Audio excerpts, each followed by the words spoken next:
Board of Trustees on March 13th, 2023 by resolution number 21-R-2023. Remote participation will be allowed. The meeting link has been provided on the town's website and designated posting place 24 hours prior to this meeting. I'd like to remind everyone present, both in person and virtually, of the town's general guidelines for public comment at open meetings and public hearings. Copies of the guidelines are available online and on the entry table as you walk in the front door. There are 2 public comment opportunities on the agenda for you to address the board on any subject, whether it is on the agenda or not. Mary, roll call, please. Mayor Whitlow. Here. Mayor Pro Tem Cartwright. Here. Trustee Adams. Here. Trustee Broadhead. Here. Trustee Harris. Here. Trustee Parr. Here. Trustee Schranz. Here. Mayor Whitlow, today is Monday, September 25th, 2023, and you do have a quorum. Thank you very much, Mary. Please join me in a moment of silence in remembrance of our dear friend, Butch Seekage, who passed away recently. Mr. Seekage was a longtime local landowner and community advocate who developed most of the Seekage Business Park with his family.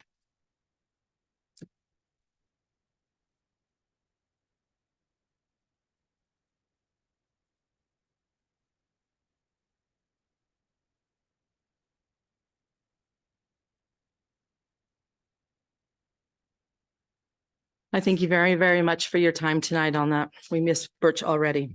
Please join me in the Pledge of Allegiance.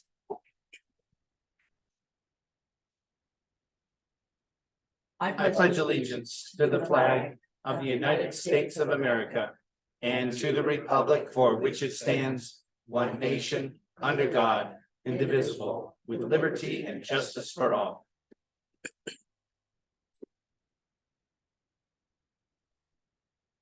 Okay, next is review and approve our agenda. Are there any changes to the agenda this evening?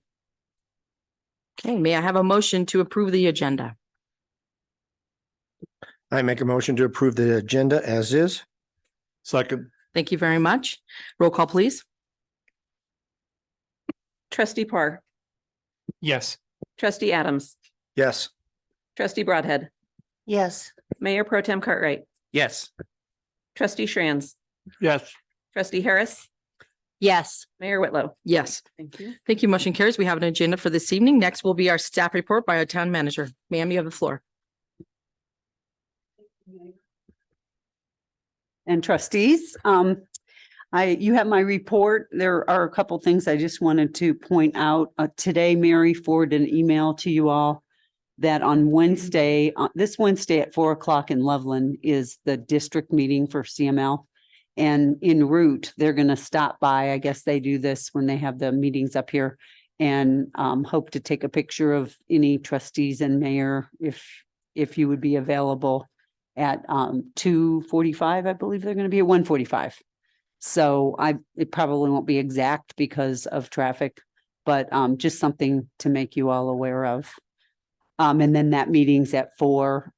If anybody hasn't signed up who wants to, get with Mary and we can make that happen. Also, remember the Citizens Academy that Chief and his staff are putting on starts this Wednesday.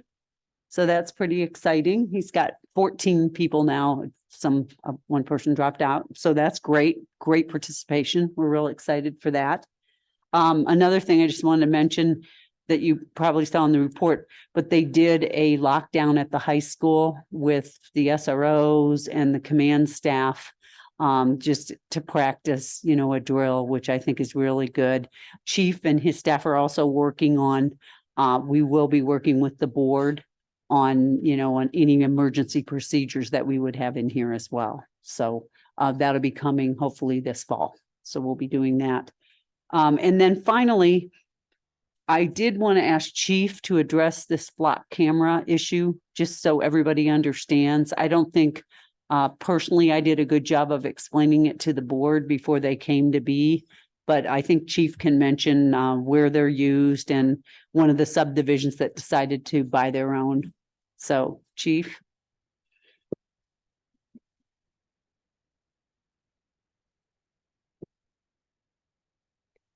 Mayor, Board of Trustees. The manager just asked me to say a few words about flock cameras. If you recall, came to you think about a year ago, asking permission to put a couple of flock cameras up for the town.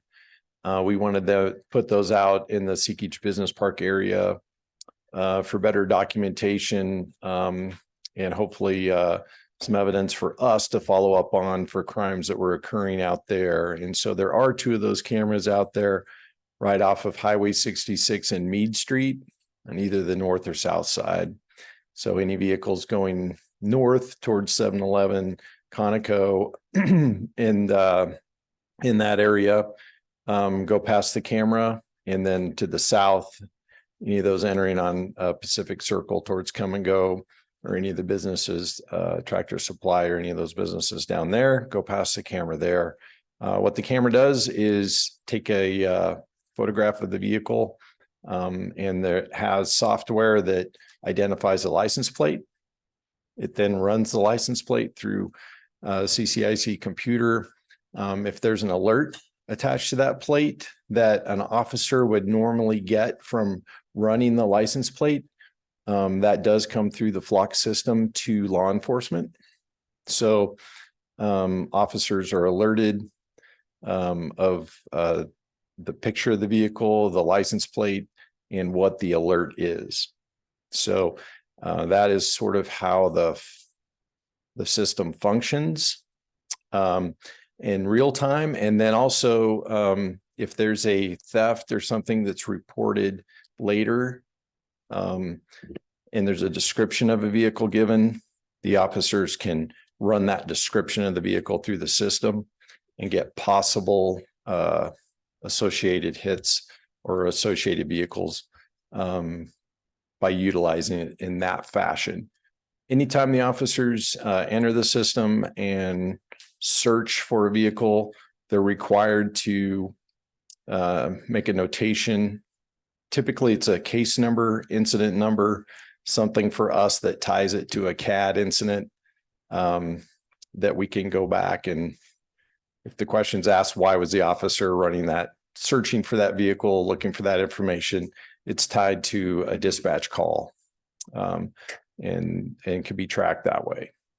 But the flock system was really not designed for municipal use. It was really designed for private use in neighborhoods. And so there is a neighborhood, Sorrento in Mead, that has decided to put those cameras up, which spurred this most recent conversation. And so they are paying for those cameras for their neighborhood through their HOA, and but it operates the same. So it's tied into the alerts, as long as the association gives permission. Law enforcement will get alerts from their cameras and have the ability to search the information that's gained on their cameras as well. They have the option of restricting some of that information. If they want to make a safe list of the residents' license plates, things like that, those would be excluded from that information that could be searched. So there are some privacy considerations that have been included within the software and the operation of those cameras to protect, if you will, the people who are paying for them, I guess, their privacy.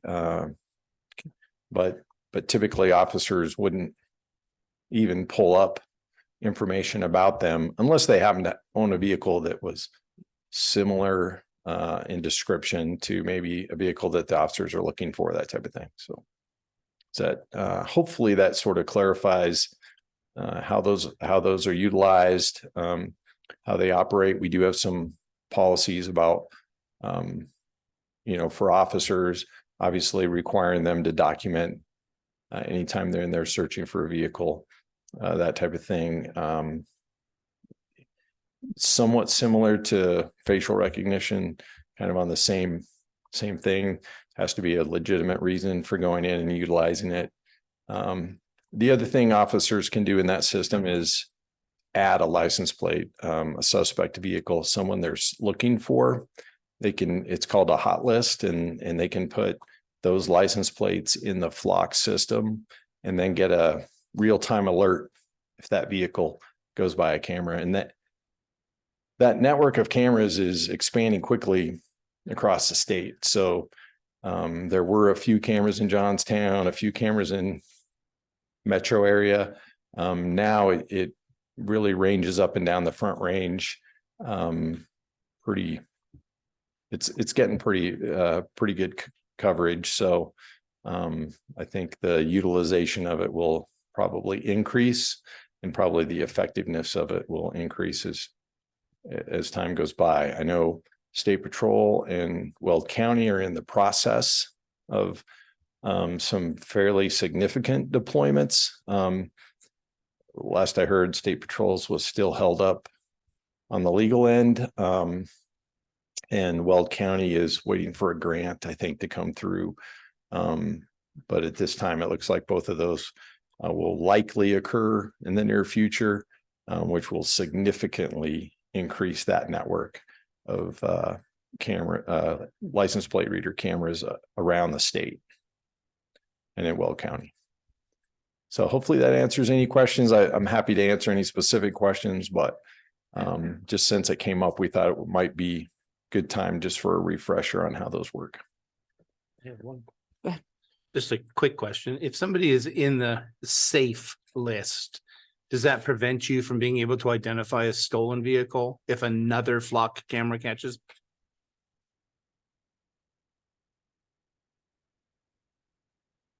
So if someone's license plate is on that safe list, that protects them in their network. So if they're on the safe list in Sorrento, it's basically not going to document that plate in Sorrento. If they go by one of our cameras, that's not the case. Okay, so if they or anybody else's cameras. if it's not- stolen in Sorrento and the person leaves, you would have no clue as to which direction.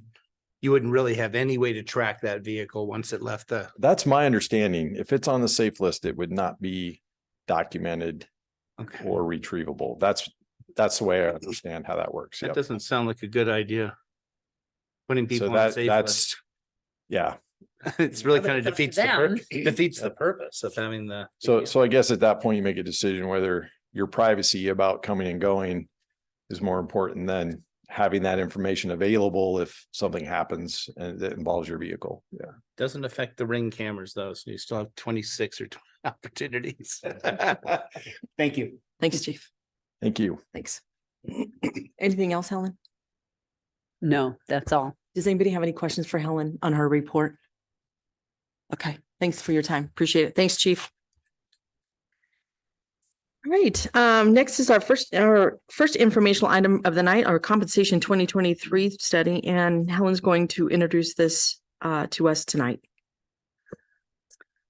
So tonight we have live from Tulsa, Oklahoma, our consultant Lori Graves, who owns Graves Consulting. She is, I consider, the top expert in the field on compensation. She's been doing our studies for the last couple of years. She does most of them in our competing neighborhoods and cities and towns. And so she's been working with me on this study. Luckily, we did a lot of heavy lifting here in the last couple of years. So I think it made Lori's job a little better. And I think you'll be happy with her results. So take it away, Lori. Awesome. Thank you. I appreciate that. And thank you to each of you for allowing me to take some time in your meeting this evening. I appreciate that. And I will try to be cautious with your time, as I know you have many things on the agenda, but compensation is important. As she mentioned, we worked with this town for the first time last year and made some pretty significant adjustments and changes to the structures and increases to go along with that. And it really did position the town in a great place to be able to have a year this year where I think it looks, if there is such thing as normal in compensation these days, a little more normal of a year-over-year increase. So with that, I have a short presentation I'm going to share that's going to go through the process that we use, the findings, and our recommendations. And there should be plenty of opportunity to answer questions. So please let me know if you have any. With that, let me share my presentation.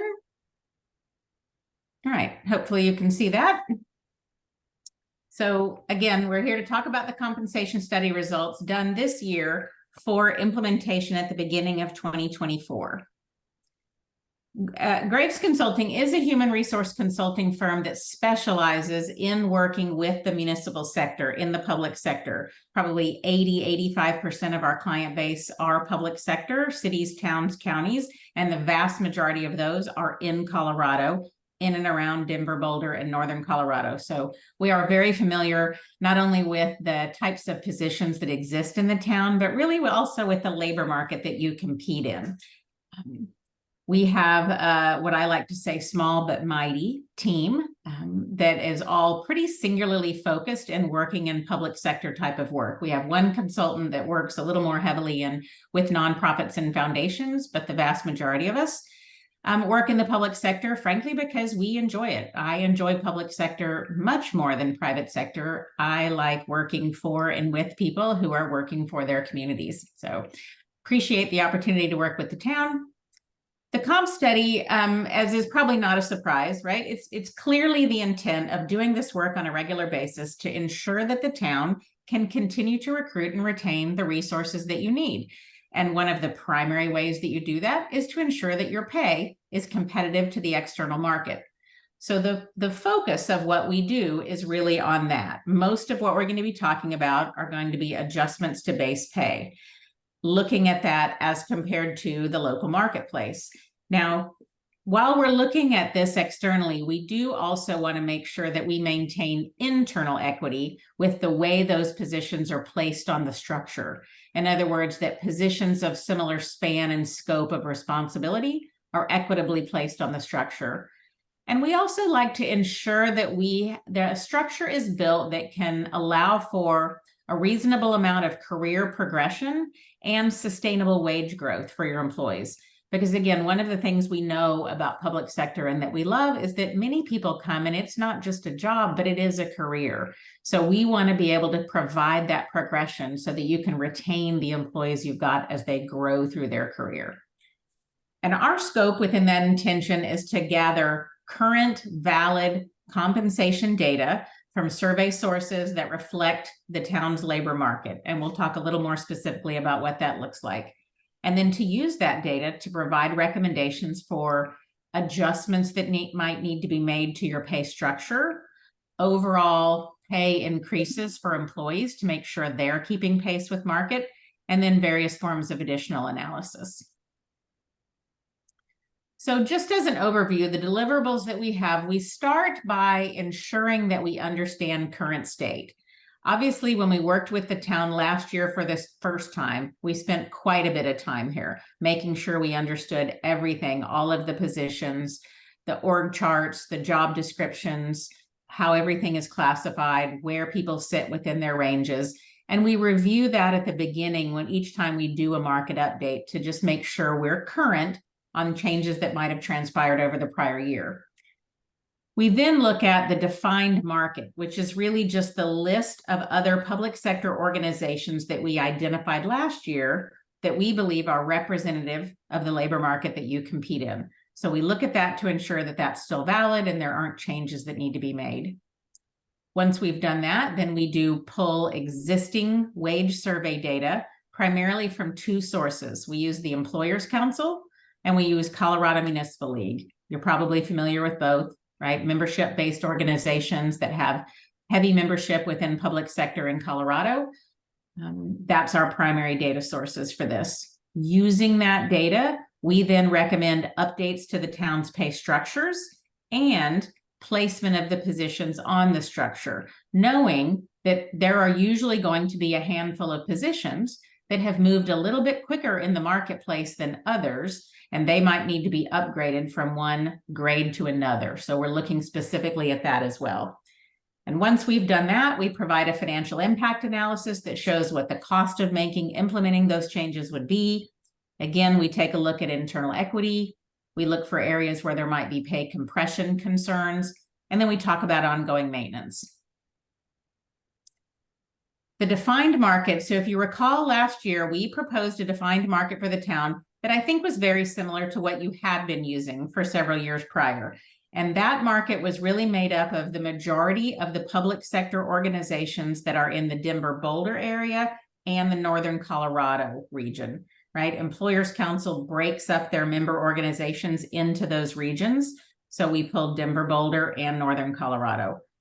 Knowing that those aren't all organizations that you might compete head to head, right, for employees. You might not trade employees on a regular basis. And there's also going to be organizations there that look different than you do, that might be larger than you are or have additional services.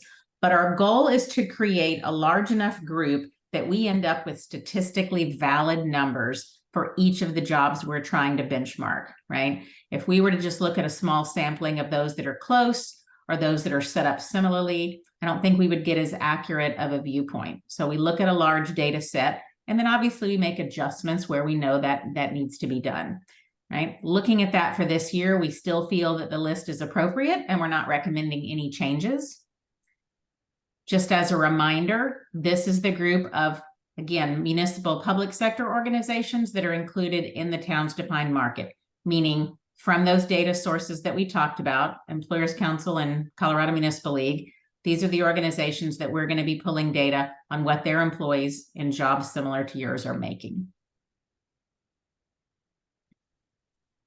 So from the data collection, when we talk about pulling data from those communities, what we're actually looking for are the actual wages being paid to employees in those organizations doing similar work. Meaning we're not just going to compare their pay range to your pay range and say, oh, okay, that's close enough, right? We want to know what are people actually earning, because we know that's been quite a rapidly moving target over the last couple of years. And we want this to be as precise as possible.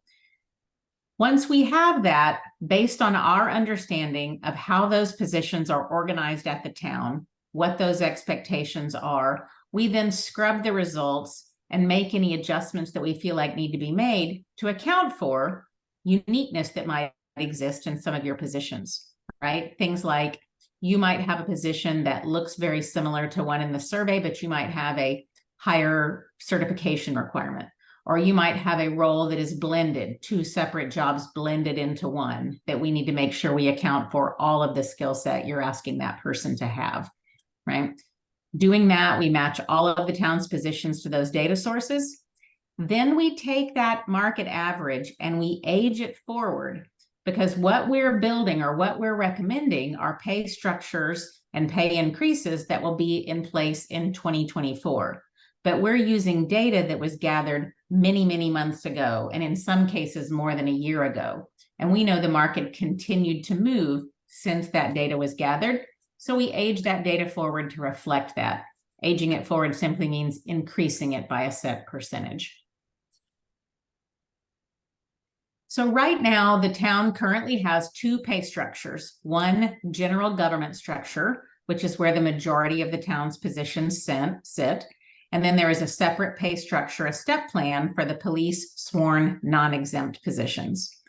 Those are what we put in place last year, and we're not recommending structural changes to either of those, meaning we're not redesigning the number of grades or the widths or the distance apart. What we are recommending are market-based increases to each of those structures, 2% for the general government and 5% to the police sworn step plan. So what that means is that each of those grades and ranges that exist on the general government structure, which we'll show here in a second, would shift by 2%. So the minimums are now 2% higher, the maximums are 2% higher. On the police sworn step plan, each of the steps, their current step, starting in 2024, will be 5% higher than it is right now. Again, this is to account for the market movement and to ensure that your pay structures themselves are staying aligned to market. This is what the general government pay structure looks like with the 2% increase that we talked about. You see that there is a number of grades down the side. Each has a min, a mid, and a max. We have them here both annualized and hourly. these design statistics, we talked about this before. This width simply refers to the distance from the minimum rate to the maximum rate, meaning how wide is that pay range. This distance, the 10%, means that each pay grade is 10% higher than the one below it. And the reason this is important is for a couple of things. One, we like for the pay ranges towards the bottom of a pay structure to be a little narrower, right? So when you widen a pay range, just mathematically, you both lower the minimum and you raise the maximum. And when you have entry-level positions, if you place them in a range that's overly wide, what will happen is that you'll have a minimum rate that really has no utility to you, right? It's lower than you could ever hire anybody in. And you might also have a maximum rate that's a little bit unrealistic for that type of work, right? So we tend to be slightly narrower at the lower part of the pay structure and wider at the top, which is a common best practice. This is what we call an open range pay system, meaning pay for an employee who is in a position in one of these grades could be anywhere between that minimum and that maximum. This, on the other hand, for the sworn non-exempt police, is a step-based plan. It still has a minimum and a maximum, but rather than being open range, meaning pay could be anywhere there, pay goes through predefined steps, right? This is the same structure that we built last year. The only thing these numbers represent is that each step on here is 5% higher beginning in 2024 than it is currently. Again, just as a reflection of market. So the graph that I have here is really just a way of visually representing much of the data that we were just sharing. So what we're doing here is we're graphing three pieces of information. The blue line represents your current pay rates of your current employees in the jobs. These numbers down here across the axis at the bottom, these are your pay grades, the numbers of your pay grades. These are dollars representing the midpoints of those grades. So again, the blue line is what your employees are currently earning. That orange line are the aged market values for each of the jobs on the pay structure. And the gray, which you can really barely see because it sits almost exactly on top of the orange line, the gray are the midpoints of the ranges. So really what this is representing here is that with that 2% adjustment that we talked about, those market values and midpoints of your ranges are very well aligned. Your actual employee pay, some are above midpoint, some are below, which is expected based on tenure, but overall, employee pay is a little bit behind market. Doesn't mean that they should necessarily all be higher, because you may have several of those employees that are newer, and it would make sense that they would be below the midpoint of the range. This is just showing overall employee pay tracks a little bit below midpoint of the range. So the pay increases, we've talked about market adjustment to the structure, right? With the general government pay structure moving up 2%, all of your employees' pay would have to move up that same 2% just to stay in the same position in their pay range that they are currently, right? So a 2% market adjustment to the structure would be a 2% pay increase to keep people in the same position. But now, to make sure that employees are continuing to move through their pay range, right? Each year as they gain more experience, they should move through it. We're recommending an additional 3% merit increase. So potentially a general government employee would have the ability to earn up to a 5% pay increase in 2024. 2% is market, 3% is merit. Now on the step plan, it works a little bit differently, right? Because a step plan essentially already has merit increases built in. Each step represents movement through the range. That step plan is increasing by 5%, right? So that means all employees would see a 5% increase just to stay on their current step. And then anyone who is not at the top step, when it comes time for them to move to the next step, would move up another 5% for a total possible of 10 if they're not at the top of the pay range. Right? So understanding that it looks a little bit different in an open range general government scale than it does on a police step plan. So from a financial impact standpoint, a 5% total pay increase would have an estimated annual financial impact of about $227,000. That is base pay only. That is not a fully benefit loaded number. I think there are still some benefit renewals and decisions that are outstanding. So that's an estimate on base pay. So the way this would work is that officers and sergeants that are on the step plan would receive their 5% market increase to the current step that they're on in January. They'll stay on the same step. That step just goes up by 5%. Then on their next anniversary date in 2024, they'd move up to the next step, assuming they're not already at the top. That would be worth an additional 5%. That's how it would look on the step plan. General government employees who have been with the town for at least a year could see up to a 3% merit and a 2% market that we talked about adjustments. So potentially up to a 5% pay increase depending on performance on their first paycheck in January. Newer employees with the town, ones who have not completed a year of service, would see that increase on their anniversary date. All of these are what makes up that 227,000 number that we were just talking about. And with that, that's the end of my presentation, and I am hoping that you have some questions that I can answer for you. Questions, comments? Herman first. I do have a question, Lori. Thank you. I'm trying to understand how all of this compensation fits into pay for performance. I'm not quite understanding that. It seems that everybody's going to get 2 to 5% increase regardless of, and I'm not in favor of that. I'm highly in favor of pay for performance.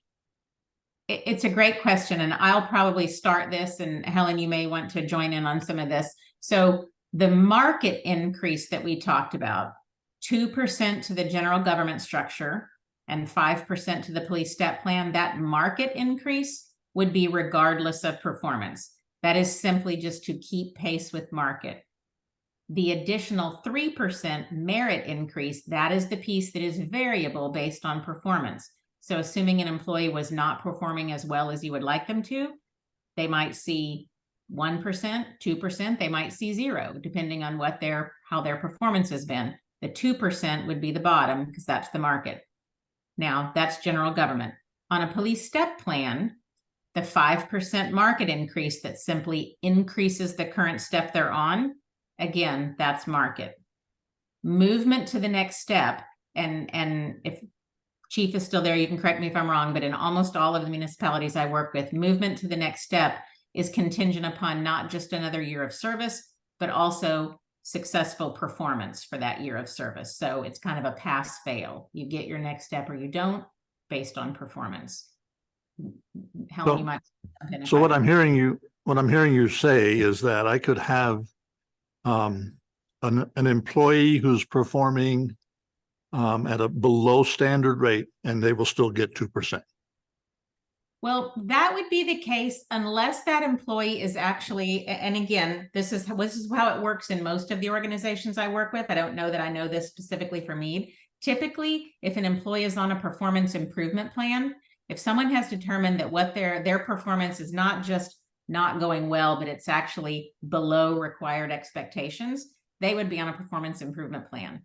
Most of my clients, when an employee is on a performance improvement plan, would hold all pay increases until they successfully completed that plan. Is that our case here? Yes, that would be the case here. Okay, thank you. Okay, any other questions or comments? Excellent. Okay, go ahead. I'm thinking of this 2% as kind of like a cost of living, but cost of living is way higher than that 2%. Is this kind of like a level playing field when we go across the board and say, yeah, we're giving 2%, but that's just to maintain our current status with everybody else?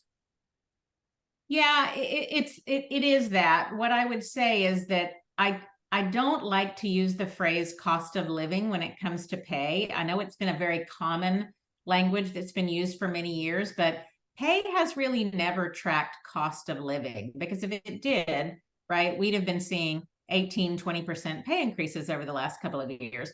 What we're really tracking here is cost of labor, right? And cost of labor is how much wages have risen over this period of time. So it's one of the reasons that I do try really hard to kind of get away from that term cost of living, because when you say it to an employee, they'll say, well, my cost of living certainly gone up more than that, right? This is reflective of cost of labor, which we determine, kind of like you mentioned, by looking at all of your peer organizations and how much those wages are rising. Okay, so it's a net loss no matter what we do, unless we raise it 15%. Yes, I would say that's a safe bet. And, you know, in years where that pulls back, right, you get a lot closer. You know, think about it this way. If we had been making cost of living pay increases to pay just across the country over the last 30 years, we wouldn't really be in a situation where, you know, you can't buy a house on a dual income anymore like you used to, right? Because cost of labor has just not tracked with cost of living for quite some time. Right. Now, the last couple of years, it's given it a little bit of a run for its money. Cost of labor's gone up a little more than normal, but it does not track with cost of living, unfortunately. Okay, thank you. I've got a question on the step raises. Is it every year, and how many steps are there? It's a great question. So here, I'm going to share my screen again really quick, and we'll just show that step plan. Let's see if I can get it. If I'm sharing the right screen. Here we go. Are you able to see that? Okay. So police officer has a total of 6 steps. From minimum to maximum takes 6 steps, which for somebody who is performing well means you could go from the minimum rate to the maximum rate in a total of 6 years. Sergeant has 4 steps, so same thing. Assuming performance is good, you could go from minimum to maximum in 4 steps. And for what it's worth, 6 steps is the average number of police officer steps across the Northern Colorado and Denver Boulder area. So 4 organizations that have step plans, 6 is the average number of steps. 4 is also the average number for sergeant. So this is really built right in the middle. Okay, I work for a sheriff's office, and civilians also are on step raises. So is this gonna affect the civilian employees on that part of it, or is this just for the officers? Just for officer and sergeant. So the civilian employees, as well as the leadership roles that sit above sergeant, right? Like police chief, those positions all still sit on the open range general government scale, as is typically the way with all of the cities and towns that we work with. I do work with several sheriff's offices. I think I probably only have a couple that I work with that have put any of their civilians on the step plan. I think it's less common, but I know there are some that do. But in this case, civilian and police leadership are on the general government plan.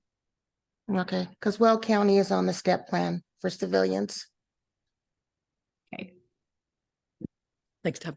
Lori, thank you very much for your time tonight. It's good to go through this once again and update us on what's happening in the world. So thank you very much. Helen, did you want to add anything? Yes, I wanted to thank Lori for her expertise and working with us over the last 2 years. As you will recall, last year, we developed the whole structure that she recommended with the grades every 10. Also, our police structure was 7 steps for officers and 5 for sergeants. And based on her recommendation, and anecdotally, I look at this stuff all the time, and it's pretty much what everybody does is 6 and 4. The reality is with the cost of police, it's like a rising tide lifts all boats. Everybody's doing this. I know one municipality that she was talking about is going really, really high. The problem becomes like Golden. I don't know if any of you know, they went to a 32-hour work week for police where they get paid for 40, but they only work 32. The competition is tough. but we have a great force and we also have had very little turnover this year. So I think the implementation of the pay plan last year and the relatively minor changes this year are really keeping us competitive. And that's what we want to do. We want to have a good workforce. A lot of people fall under that less than 2 years. So we don't have a lot of seniority. That's starting to pick up because people are staying longer.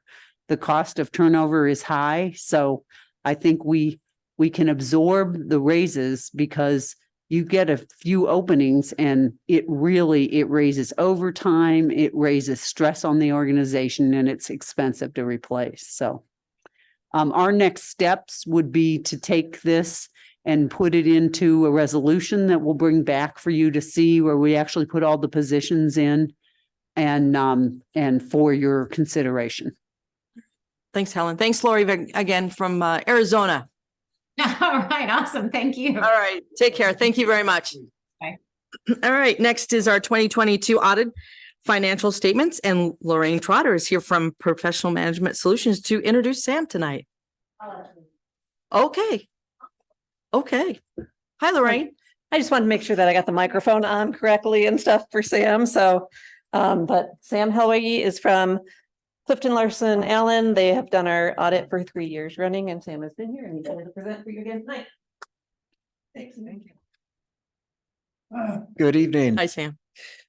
Thank you for the time this evening, and I'll go over the broad strokes of where we are in the audit, as well as the results of the 2022 financial statements. So where we are is very close. I would say as close to 100% done as possible. They are still in draft format because we just need one of our quality control review steps to officially sign off on the deliverables. So I've responded to her comments last week, going over them with Lorraine and Mary over the financial statements, and Helen, I believe, has reviewed them as well. So we're in that part where everything should be finalized, and we'll get the final reports to you all this week so that we can upload them to the state and meet that state deadline by the end of this week.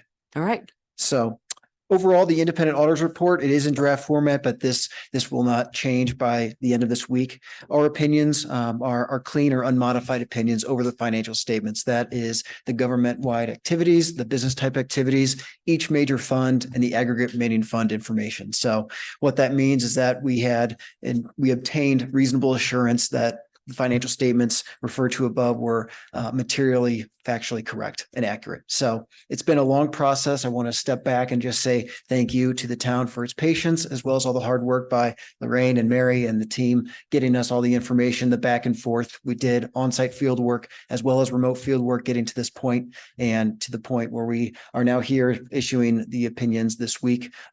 Just want to say thank you again for all the hard work and patience in that aspect. So with that, the only final documents that you'll also receive, this will be issued to the members of the town board and management, is our final governance communication. It really goes over the highlights of the other parts of the audit that are of importance. One of the things that will be spelled out in the opinion this year that will be different from last year is an emphasis of matter paragraph. All that is spelling out the new implementation of accounting principle for GASB statement number 87, leases. And really what that statement does is adopt one principle for leases. Previously, you had operating leases, capital leases, and different guidance in that regard. And this standard implements one guidance for lessors and lessees. So that was implemented for 2022. That paragraph in the opinion does not affect our opinion in a clean or unmodified respect. The governance communication will also spell out which notes in particular were affected by the new standard. So note 1 to the basic financial statements, 3 and 4, which includes capital assets and long-term debt. Those were the primary areas that were impacted by the adoption of that standard. So overall, nothing too significant for the town. The biggest part of it was just the adoption of it, going through all the various agreements, determining what met that standard and what was excludable. So a lot of work again on Mary's side and Lorraine's side, gathering all the information and then us going through it in this first year. So just wanted to spell that out. That's new this year for 2022, but nothing that would be impacting our opinion. In terms of other things of note, we typically spell out any changes to accounting estimates. And there were no changes to accounting estimates, no disagreements with management, and no other consultations that we're aware of with other certified public accountants. So those are standard pieces that we spell out in this governance communication. The other two items that I just wanted to bring up would be the paragraphs that you'll see about uncorrected and corrected misstatements. Uncorrected misstatements means the things that we noted or identified that were incorrect in the financial statements, but they were not significant on a quantitative or qualitative basis to be implemented and put into the 2022 financials. Those will be impacted going forward or corrected in 2023 and beyond. So there were only two uncorrected misstatements that will be spelled out in the attachment to this letter, and then two corrected misstatements as well that I would deem not significant in any way that would be reflective of a significant finding or deficiency. So we have one other letter that we issued directly with management. It's called a management letter, and I'm happy to go into that detail if you would like to. But with that, it does spell out the uncorrected and corrected misstatements in more detail, just to provide more context. So with that, I wanted to pause for anything that you wanted me to go into potentially over the financial statements. I know Lorraine typically does a great job of going into that detail, but just wanted to pause for any questions. Any questions for Sam at all? Okay. Seeing none, go ahead. Okay. Keep it easy. Anything to add, Lorraine?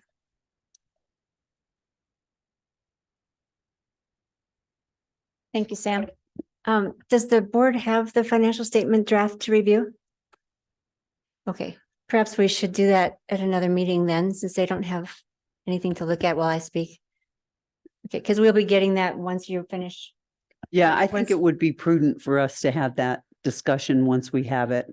And again, our apologies, this was delayed this year.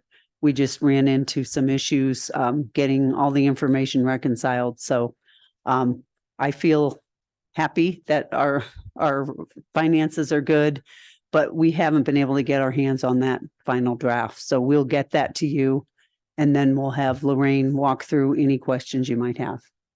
All right. Thank you very much. Yes. Thanks, Lorraine. Thank you, Sam. Do we pass? Yeah, did we pass? Chris wants to know, did we pass? Okay, thumbs up. All right. All right. Thank you, Mary. Thank you, Lorraine. Thank you, Helen. Thank you, Sam, for your time tonight. And we'll move on to our proclamations for this evening. The first one is Community Planning Month, October 2023, excuse me. I've asked Trustee Adams to read the proclamation. Thank you, Mayor.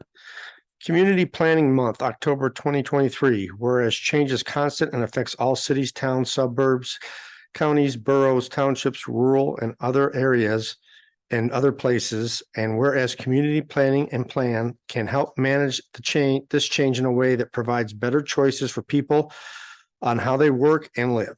And whereas community planning provides an opportunity for all residents to be meaningfully involved in making choices to determine the future of their community.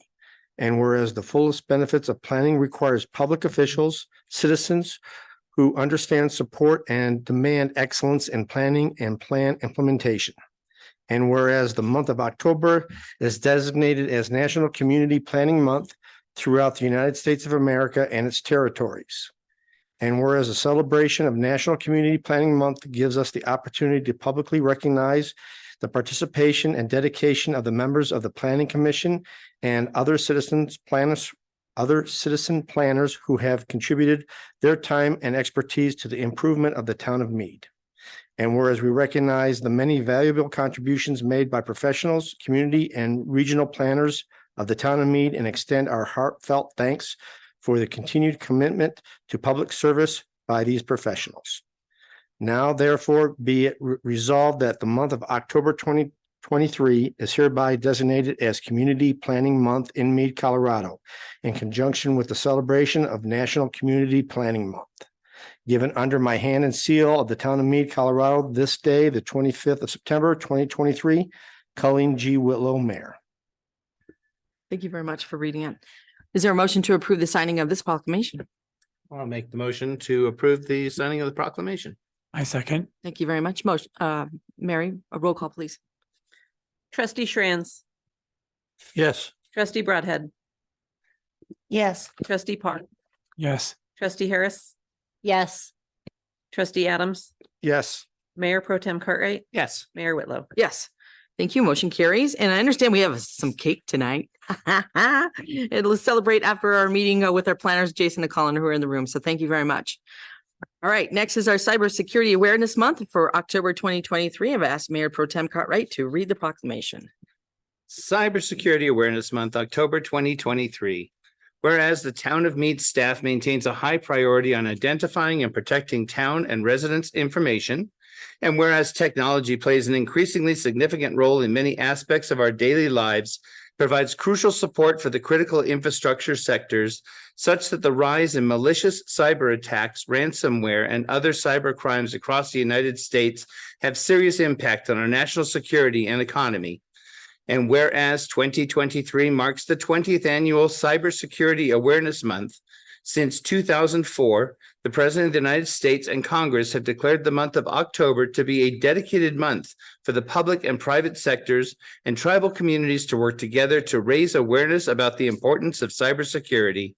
And whereas all citizens are encouraged to visit the U.S. Department of Homeland Security's Cybersecurity and Infrastructure Security Agency website, www.cisa.gov, and Stop, Think, Connect website, www.stopthinkconnect.org, to learn more about cybersecurity and simple action steps they can take to be safe online.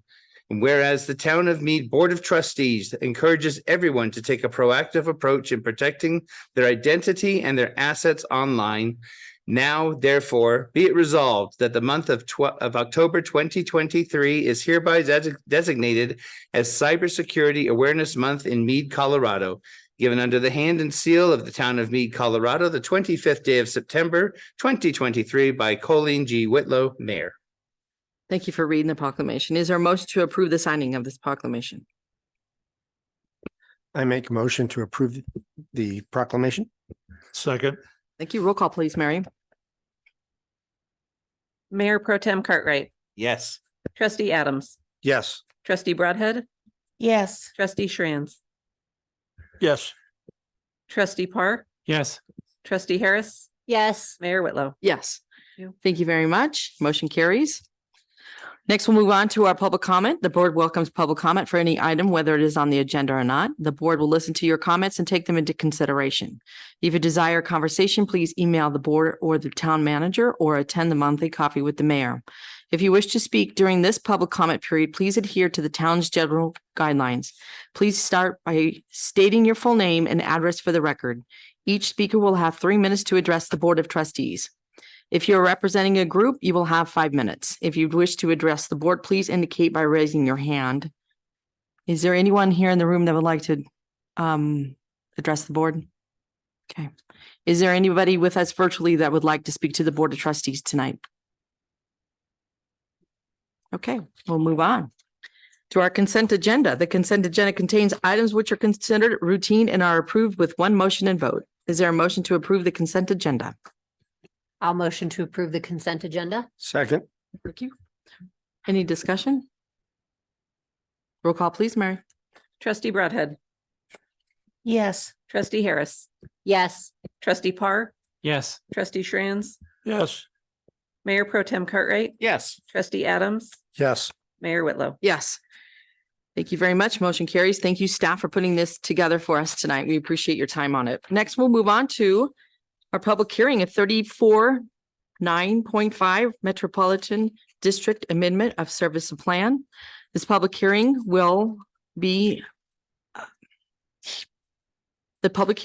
tonight. We will first hear from staff and then the applicant will be given an opportunity to present. And then we will seek input from the public before the board considers the resolution. The time now is 6:55 and I will open the public hearing and turn the microphone over to our town attorney, Marcus McCaskill. Sir, you have.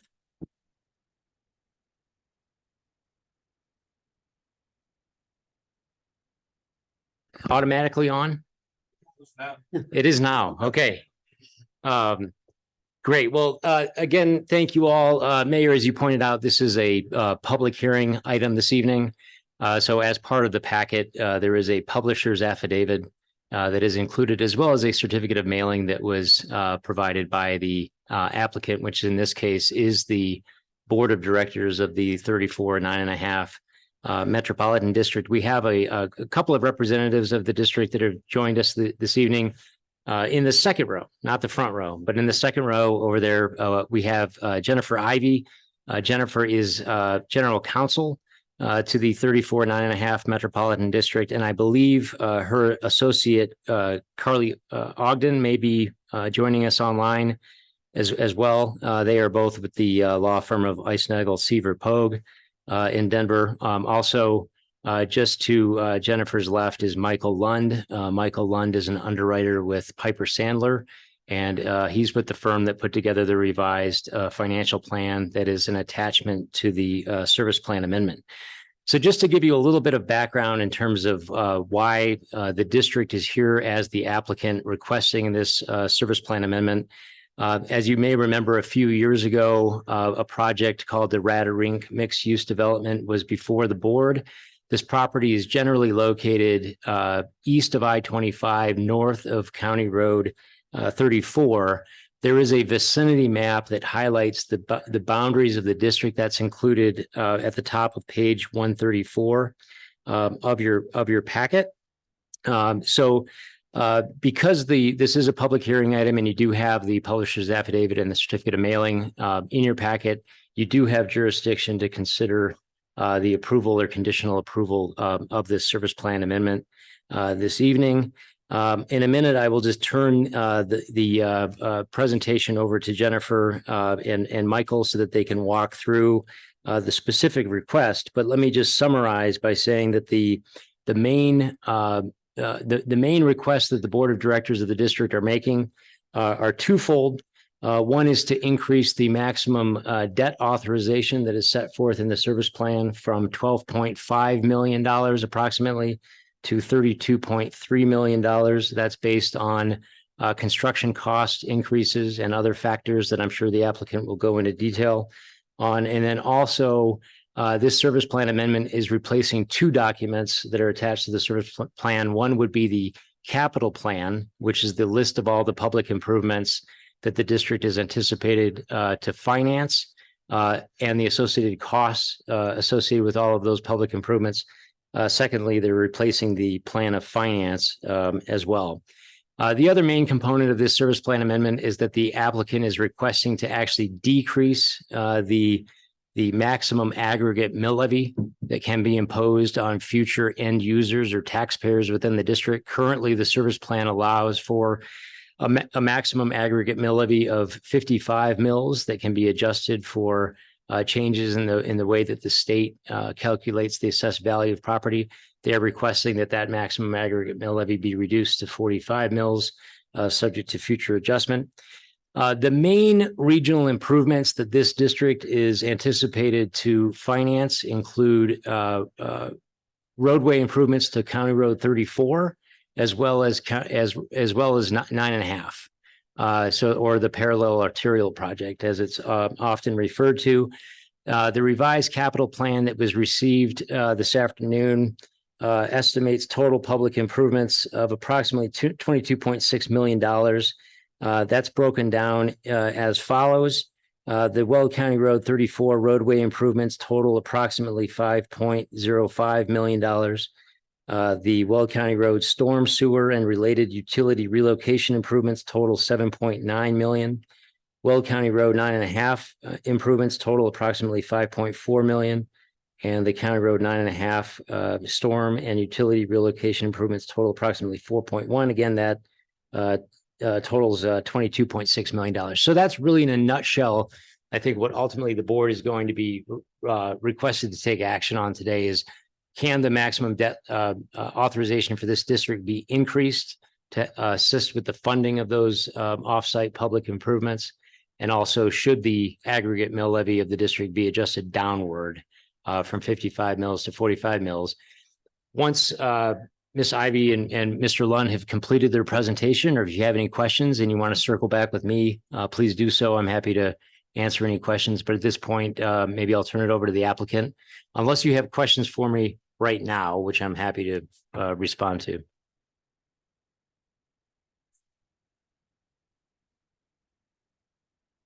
Have the applicant come up. Great, thank you. Jennifer Ivy with Eisnagel Seaver Pogue. Mr. McCaskill has done such a great job of going through what we're asking for that my presentation will likely be very brief. But happy to answer any questions and give a bit of more context here. It does work. Okay, here's the vicinity map that was referenced, just basically showing the location of this project. I saw some head nodding, so I think folks are familiar with where this project is located. The original service plan was approved in July of 2020, as we all are finally recovering from, I think, and getting over 2020 has been an interesting time period. And what we've seen in the construction market and just the world in general since then has been unanticipated, right? Coming out of that, we have seen drastic increases in cost, construction delays and the like. And that's really the impetus here for why we're coming back to the board so soon after this approval. As Mr. McCaskill noted, the debt limitation was just over 12.5 million when the service plan was prepared. As all of you may appreciate, these service plans take several months to prepare. So that was in preparation prior to the pandemic even hitting. So didn't have much time to account for the changes that we saw. Maximum debt levy was 45 mils in that original service plan, with 10 mils devoted to operations and maintenance for a total of 55. The public improvement cost estimate that was put together by engineers at the time of that original approval was just over $12 million as well. And so we've seen since then some drastic increases. As we show on this slide here, since the approval of the service plan, the estimated current costs are now just north of $22 million. This does include a contingency that is in excess of this town's standard of 10%. The reason for that, as I've noted, this is sort of an unusual world right now with construction costs and delays that we're seeing. And so we are asking for an added level of contingency so we don't have to come back to this board again in the near future asking for further amendments to this. Of course, those costs will be limited by what is actually spent on the ground out there. This is just the maximum that's allowed.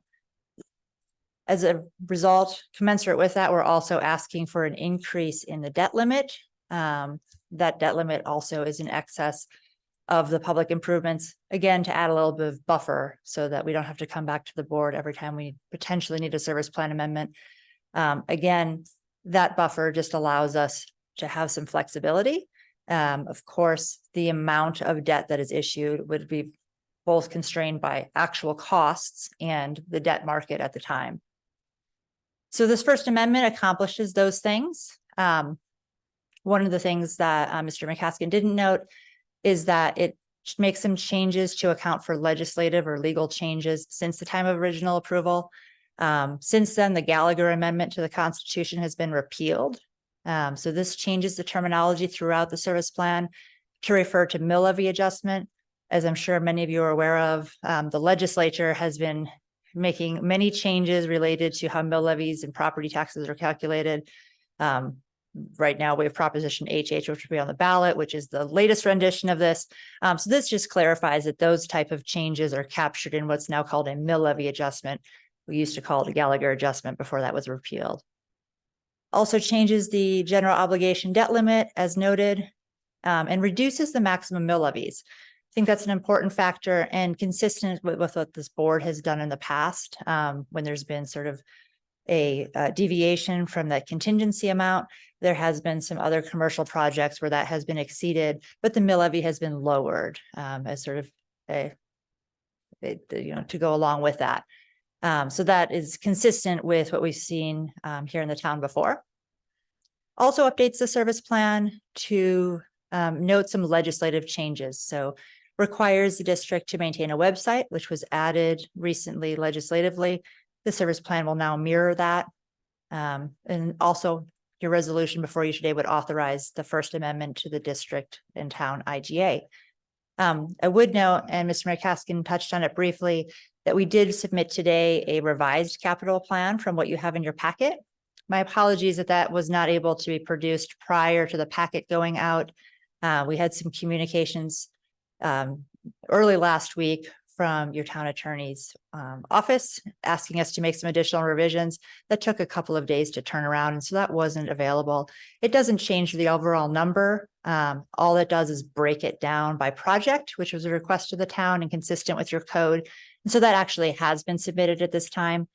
I think the resolution in your packet still reflects that this would be a conditional approval, and that would be conditioned upon your town attorney advising that we've now satisfied the requirement for breaking down those capital items by line item as requested. So because this is a public hearing and this is a material modification to your service plan, we do have some statutory and municipal code criteria that need to be met. These go on here in the next pages. The first criteria is that there's projected need for the project. Really, this is evidenced by the fact that this project has been moving forward and that the subdivision, the platting, everything has been done. There's a need for commercial development in the area, and that is unchanged from when the town found that originally in 2020. So that really is not something that we're changing today, but I do just note that for the record that need is still there.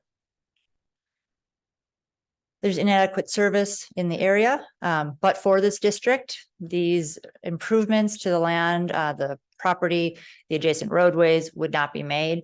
The district is taking on those improvements, and so there are no other governmental entities, including the town, that we're going to take on those public improvements. The district is filling that role. Criterion 3 and 4 kind of go hand in hand. This is the economic and sufficiency of service and the financial ability of the district to take on those services and to issue the debt to pay for the public improvements. This is really what's shown in the exhibit to the service plan, the updated financial plan. It really shows that utilizing the mill levies, those decreased mill levies we're asking for today, that the district does have sufficient capacity, not only to take on the operations and maintenance expenses that are expected, but also to pay off the debt in the maximum amount that's currently being requested.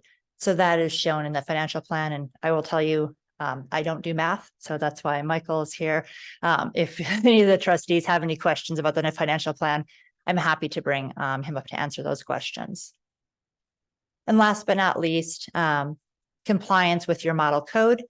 As I noted, we did submit a revised capital plan that breaks down those improvements better to comply with Chapter 12 of the municipal code. And the approval we're asking for today would be conditioned upon your town attorney confirming that they're satisfied with that revised plan that was submitted.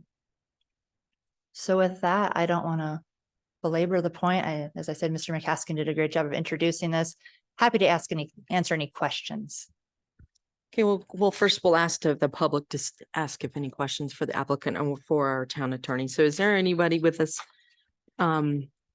virtually, Mary, that would like to speak during this public hearing? Nobody's got their hand raised. Okay. All right. Do any of the trustees have questions? Harry? I do. Do you have anywhere a projected time frame for the start of these projects? So for which, I'm sorry, for the capital 34 costs? and a half, whatever these improvements that you're asking. Yeah, some of these improvements are actually underway. So some of those items in the capital plan are actually actual costs of what has gone into the ground. As for timing of items that are not in construction within the district, I'm hoping that a member of the development team might be able to come online. I think we had some developer representatives that might be joining us to give a projected time frame for when those shovels will be in the ground. Yeah, I have. Thank you. Adrian, if you could address that question, it'd be greatly appreciated.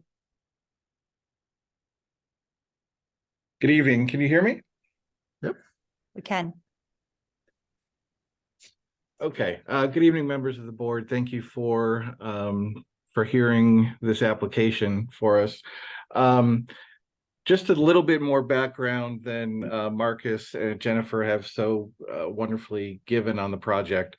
So what really was kind of the impetus of this request is that in 2021, we had a developer under contract who had another FedEx facility in tow to develop on another lot. So you may recall that back in 2019, we sold a lot to Skinnell, the Skinnell Development Company. They built a FedEx distribution facility on our first lot. So the escrow that we had in 2021 was for another developer for another FedEx facility.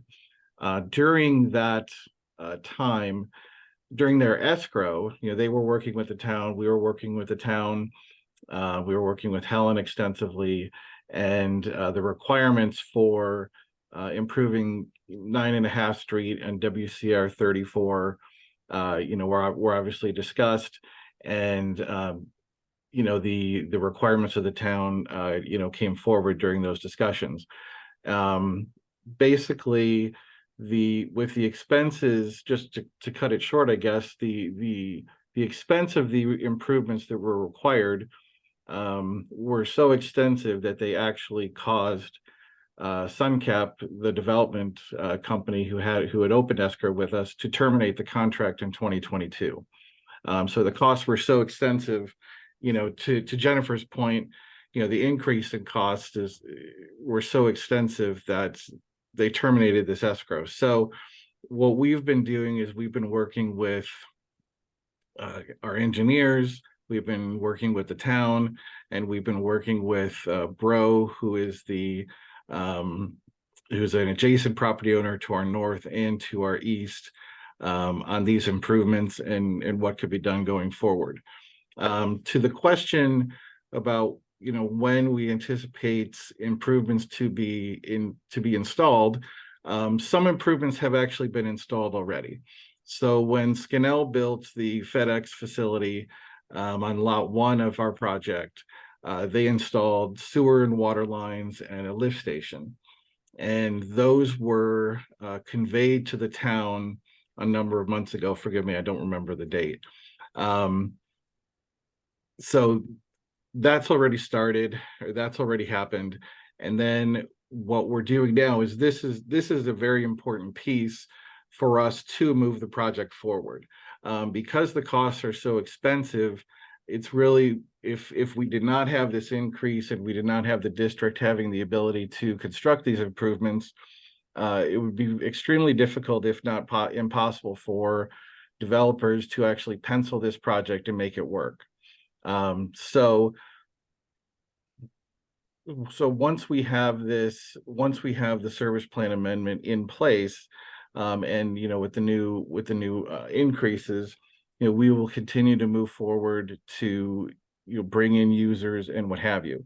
So our hope is that we would be able to, and this is going to be a phase project. It's still a phase project. We have about 4 or 5 lots that remain, and it won't all be developed at once, but we certainly plan to have at least one of the lots an escrow opens next year, where plans would be submitted to the town for approval and what have you.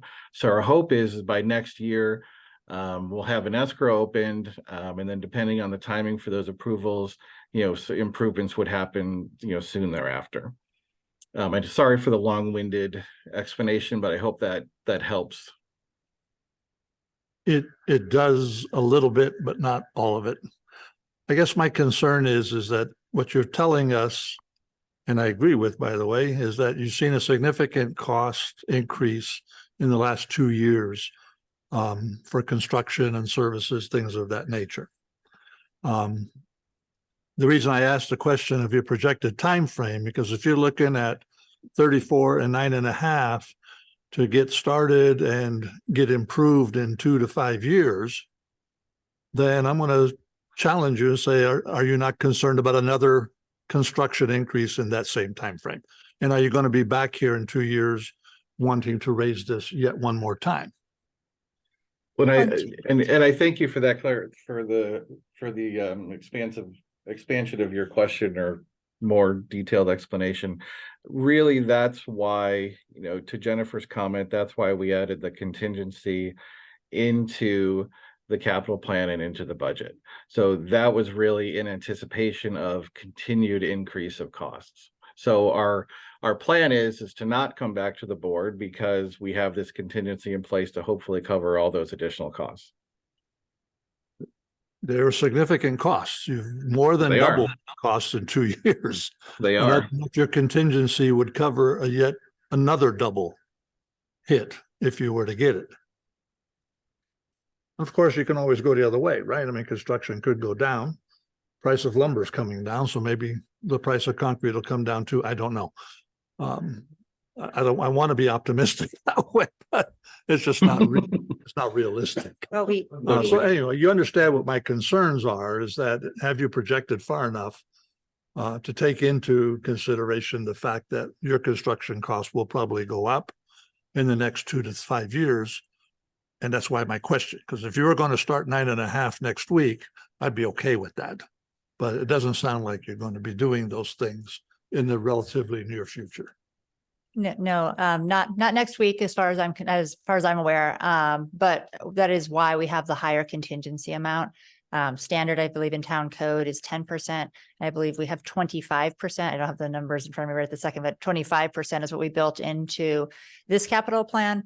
That's our current best guess at trying to look in the crystal ball. And as you said, some costs are going up, some are stabilizing, some are going down. And so, we felt comfortable that that was as much as we could fairly ask for at this point. We hope to not have to come back and ask again, but I'd rather have to come back and ask again if things are just completely that far off in several years, than have too aggressive of a contingency in the plan. Okay. Thank you. Marcus, your light's on. Did you want to add, or you just like the light on? I think my light was just on. It's automatic. They just okay. knew I'd have something exciting to say. No, but I don't have anything to add at this point, but happy to respond to any questions. Okay, David. Just to piggyback on Mr. Schrantz's ask. So when you guys go to start construction, are you guys going to actually do 34 9.5 first, as far as that part of the development part of it, or are you guys going to work on the site itself first and then come out to the street, which is going first? Virtual phone a friend, because these are the type of questions I was fearful that I wouldn't be able to answer. So I will, Mr. Gao, answer that question as well. And I'm not sure if Andrea's on the phone or not, but I think when the project is when we sell a particular lot and the development of that particular lot is approved, the town will dictate exactly how and when things are done. I would anticipate that portions of 9.5 would be built first, because one lot cannot sustain financially the development of the whole project, right? So 9.5 Street would be built in phases, probably the frontage on the particular lots being developed, and then getting down to 34, and then depending on what the traffic studies dictate as far as traffic counts and what improvements might be needed to 34, that would be constructed as well, depending on which lot is going and what requirements are. So if we're building a lot that's the lot 2, for example, that's closest to the railroad track, certainly certain road improvements would be installed. Now, if I would assume that they would have to go in, simultaneously or pretty close to simultaneously as the buildings develop, because once the buildings developed, the trucks and vehicles that are going into and out of that site are going to need 9.5 Street to get in and out of there. So that's really how I think it would happen. Adrian, you answered that pretty accurately. This is Andrea. I guess to add to that, we would typically, or we are envisioning that this would build from south to north. So that's just if we have things our way, and that way we're able to take advantage of, phasing and the cost that we are putting out to bring on the infrastructure associated to each lot. So it would be a phased development, and then typically you do your off-sites first while like on-site grading is occurring, and that's just so that you can get all your utilities brought from sewer, water, storm, and dry utilities to the site.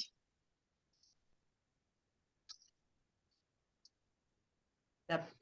I've got a question too. With the expansion of I-25, that's gonna cause an issue with doing County Road 34? So it will, we are currently discussing the design of 34 and the way it intersects the whole ramps and all of this, as she indicated, we are having discussions with the whole group, the county, the state, both of those developers. There's a few moving parts here. One is with the expansion of I-25 and the state's stated purpose, which is getting rid of the frontage road, 9.5 is going to be the road that all these properties have to take their access to. Well, some will access 36. So to answer just a couple questions, one is they will have to do these offsite improvements. These offsites were kicked to the next lot that develops. Well, this happened with both the Bro development and this development.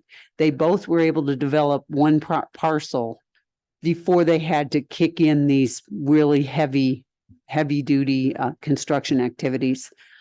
So in fact, it all does have to work together. The roundabout, the proposed roundabout, how it works with 34, there's wetlands there on the front of this property.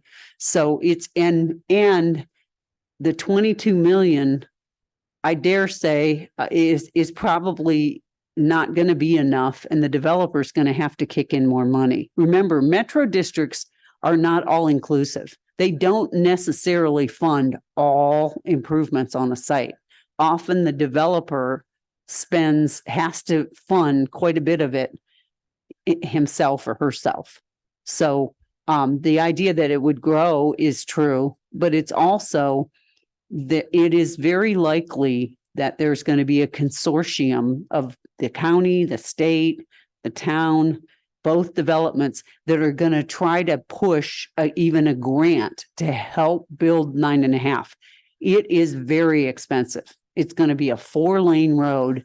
And their contention, and I agree, is that development cannot afford to pay the full freight of this gigantic road. So the state actually approached us and said, hey, there may be money available that advances this, because 9.5 helps everybody because they want to get rid of the frontage road. So it's good for the county, it's good for the town of Mead, it's good for the town of Johnstown, the towns of Berthoud, as well as the development. The way we see it, we are all partners in this because they are ultimately funding a major piece of infrastructure that serves the town in 9.5 and the improvements to 34 and a signal. But all of that is contingent on, as she said, the staging of the development. I mean, I don't mean to step in front of you guys, but I've been working on this for quite some time, and they've been great to work with. I think they're stepping up and realizing, as she said, one property can't absorb all this. So they are looking at activating the Metro District to make all the properties pay their fair share. But the market dictates what that mill levy is. They can't have a 60 mill levy on it because nobody would buy their property because it would too heavily burden any individual property. So I hope that answers your question, but everything is inextricably linked. The getting rid of the frontage road, improving 34, there are some very substantial drainage improvements that are actually linked to the I-25 project. And that's why those costs on 34 are so high. So I just thought I'd clarify that. Thank you. It takes a team to prepare the presentation as well, because as you mentioned, I only see one component of it, which is the district component. And this is really this development and this project is team oriented. So I appreciate the help. Thanks, Helen. You okay? Tricia, go ahead. Okay, I'm not very good at math, so I'm going to ask this. So our model service plan allows for a 10% contingency. And they want a 15% contingency and then 20% adjustment. Isn't that basically a 35% contingency? Because I mean, your contingency is basically to cover fluctuations in the market, things that changed, all of that. That's what your contingency is for. They're asking for 15%, then plus a 20% adjustment. So basically they're asking for a 35% contingency. Are they not? I don't know, Jennifer, you want to talk a little bit about the, are you the one to answer the math on how the capital plan was put together? I mean, we are deviating. By a lot, though. That's what worries me. Yep. Because if our contingency is regularly limited to 10%, I could see 15% contingency. Okay, not a problem. But this to me looks like a 35% contingency. No. That's what I'm seeing. And let me Kind of. address that a little bit, and then I'll turn it back over to Jennifer. The 20%. No, they're at, and the numbers don't add up anyways, because Trustee Harris. 35% of 22.6 million is actually just under 8 million. So that's only 30 million, and they've got 32.3. Like I said, I'm not very good at math. Sure. So Let me take one Yeah. step back. And when we go back to the development of the code language that we have in the town for metropolitan districts and the development of the model service plan, the reason why we included a 10% limitation on the contingency was largely related to protecting residents, future residents and taxpayers in residential metropolitan districts. What we're dealing with here is a 100% commercial industrial development. And I think Jennifer pointed this out early in her presentation. We have allowed a deviation from that 10% requirement for commercial only projects, where they are assisting with funding regional infrastructure. The trade-off is that we are allowing some flexibility in that contingency number, and I'll let her maybe address how the math works in that. But they are also the board of directors of the district in making this application are also voluntarily requesting a reduction in both the number of mills that can be imposed to support the debt that's issued, as well as the maximum aggregate cap, which is the debt service mill levy plus the operating mill levy. But I don't know, Jennifer, if you want to try to address how the math on the contingency calculation was worked out. And I'll be completely honest. I mean, this is just, as I noted in response to the previous question, the best guess from the engineers that are on the ground seeing price increases and having seen price increases for the last 3 years. You're 100% correct that that is the amount of the contingency. I now have it in front of me. I think I misspoke earlier on the percentage amount. So I'm glad that you pointed that out and corrected the record.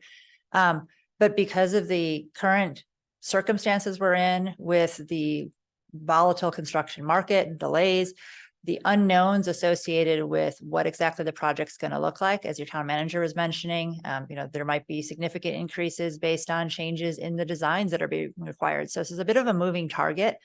Because of that, that's why we're asking for a deviation from the model code.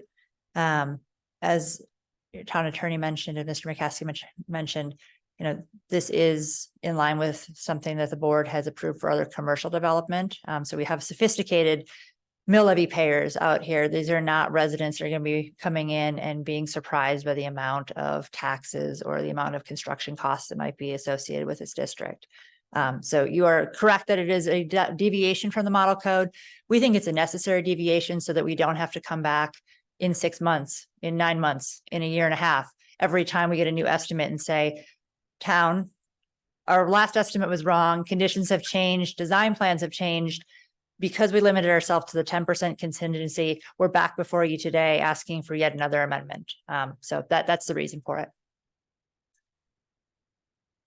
I mean, I get the reason why I mean, that's never not been a question of why you're doing that, I guess, but I don't know, I guess a 35% contingency just seems really high. And I do realize you're adjusting your mill levy down, but gosh, and so you're basically tripling. You're almost tripling what you asked for just 2 years ago, which just seems, I don't know. Can I invite I'm Mr. sorry. Go to respond? Of course, I was just going to say, I'm not sure now. I said I wasn't good at math, but I don't think tripling is accurate because that 22 million already includes the contingencies. Hi, yes, just to kind of, hopefully this will help this discussion. So typically, every construction budget will have a contingency.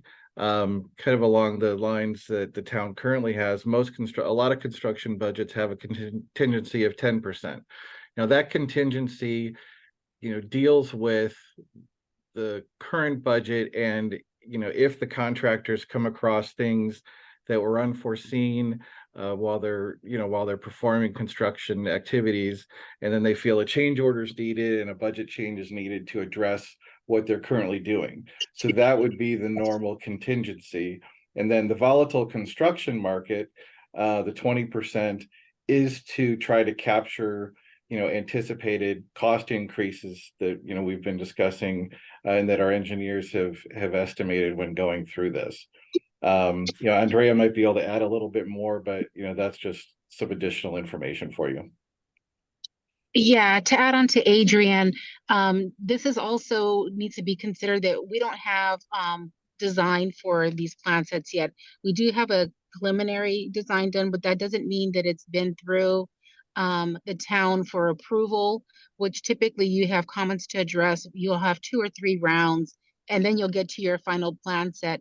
So this cost estimate is based off of a conceptual design. So some of that 15% will automatically be, consumed when we get to our final design and we rebid this project.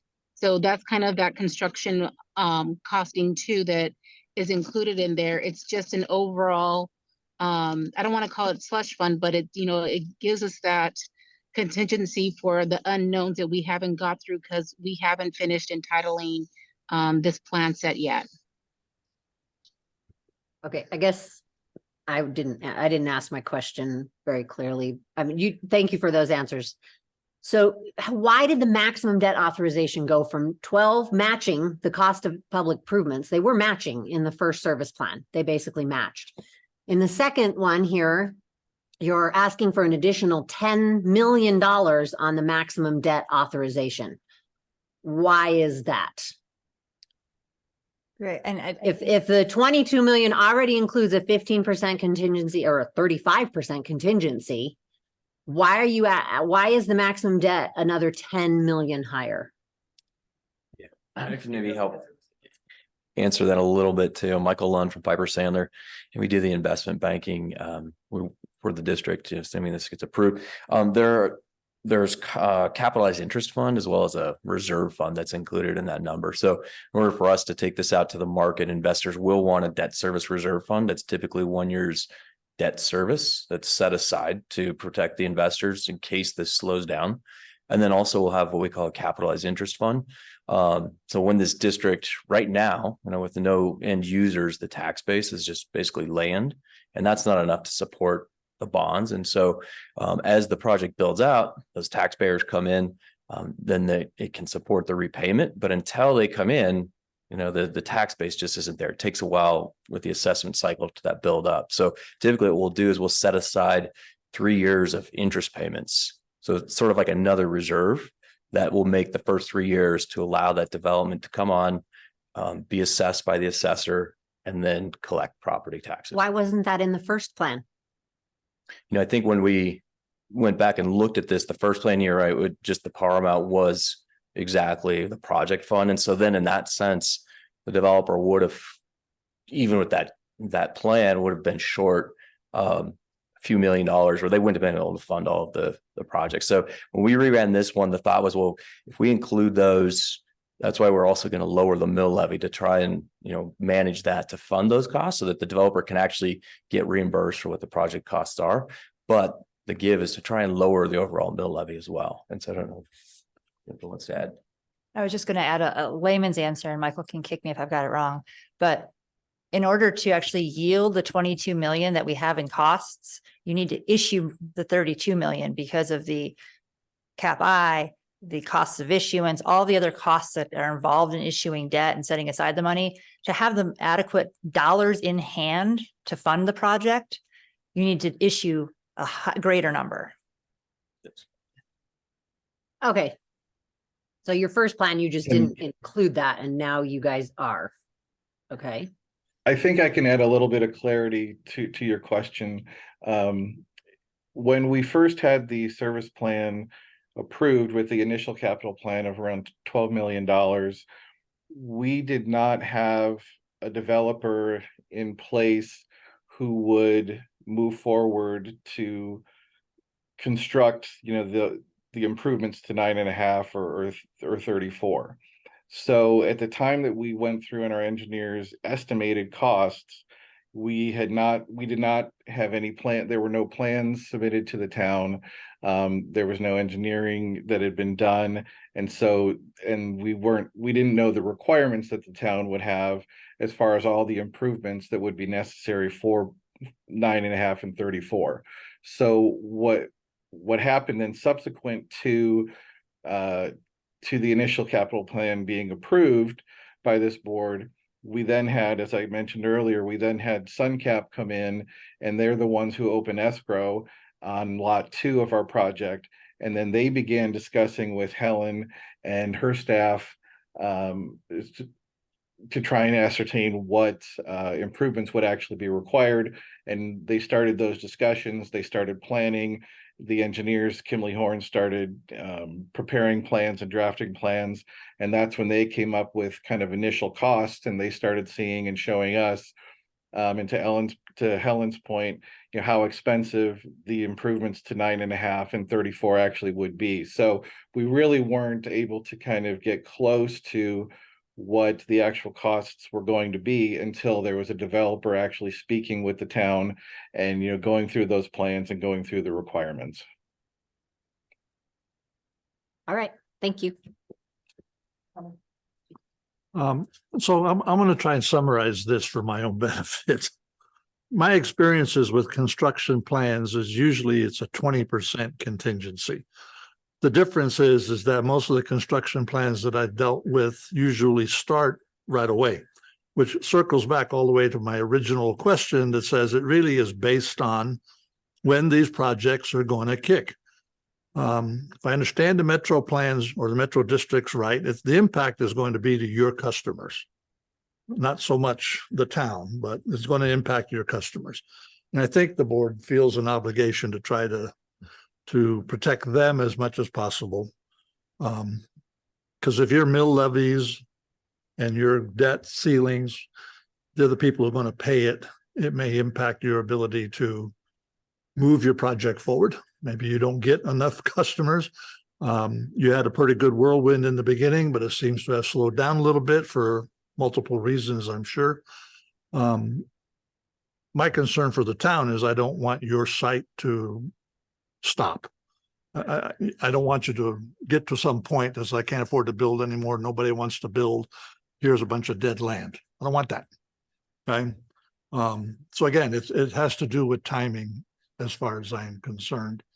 The contingency level of 35%, I think, is excessive, but I know why it's there, because you can't start it tomorrow. You're going to go out 2, 3, 5 years, and you're anticipating additional increases. So I understand why it's there. Again, my only concern is, does that impact your ability to move your business forward, to get the customers that you need to fulfill that whole site? Yeah, and Adrian may have something to add from the sort of marketing developer standpoint, but to your point of protecting the public or the users, that's why we thought it was important to also show that 10 mil decrease in the mill levy, because that really does constrain at the end of the day what they're going to be responsible for.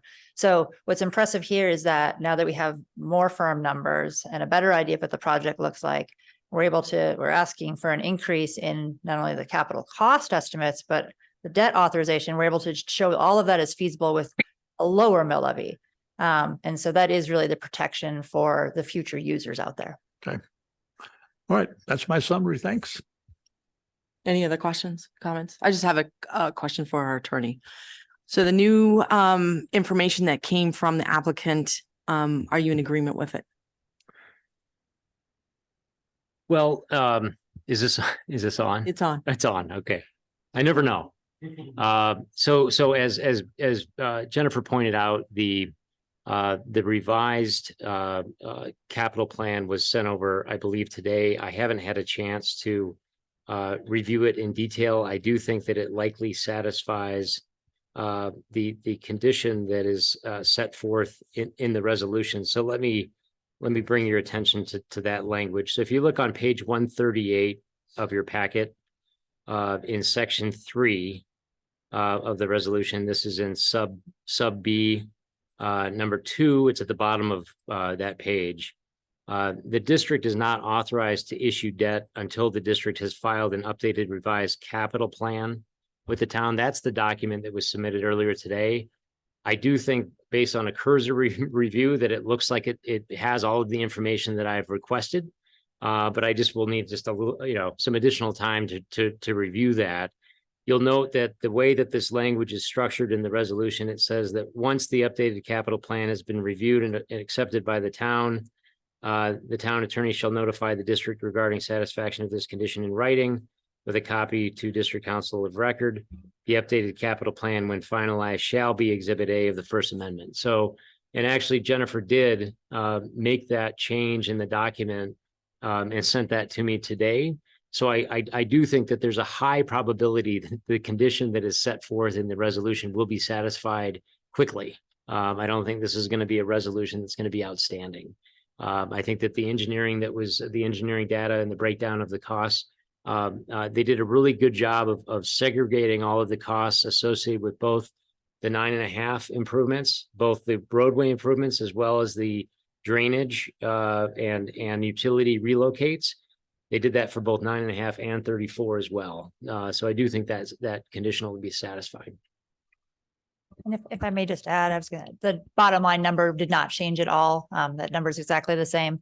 And as Mr. McCaskill noted, it's our intent that we would have this wrapped up within a week or two or whatever time allows in his schedule, so that we could file that and it'd be final with that condition satisfied.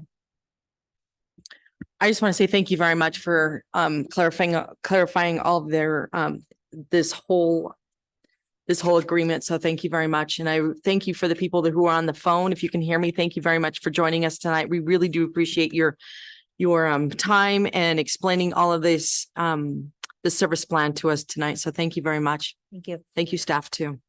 All right. Is there a motion regarding resolution number 64-R-2023?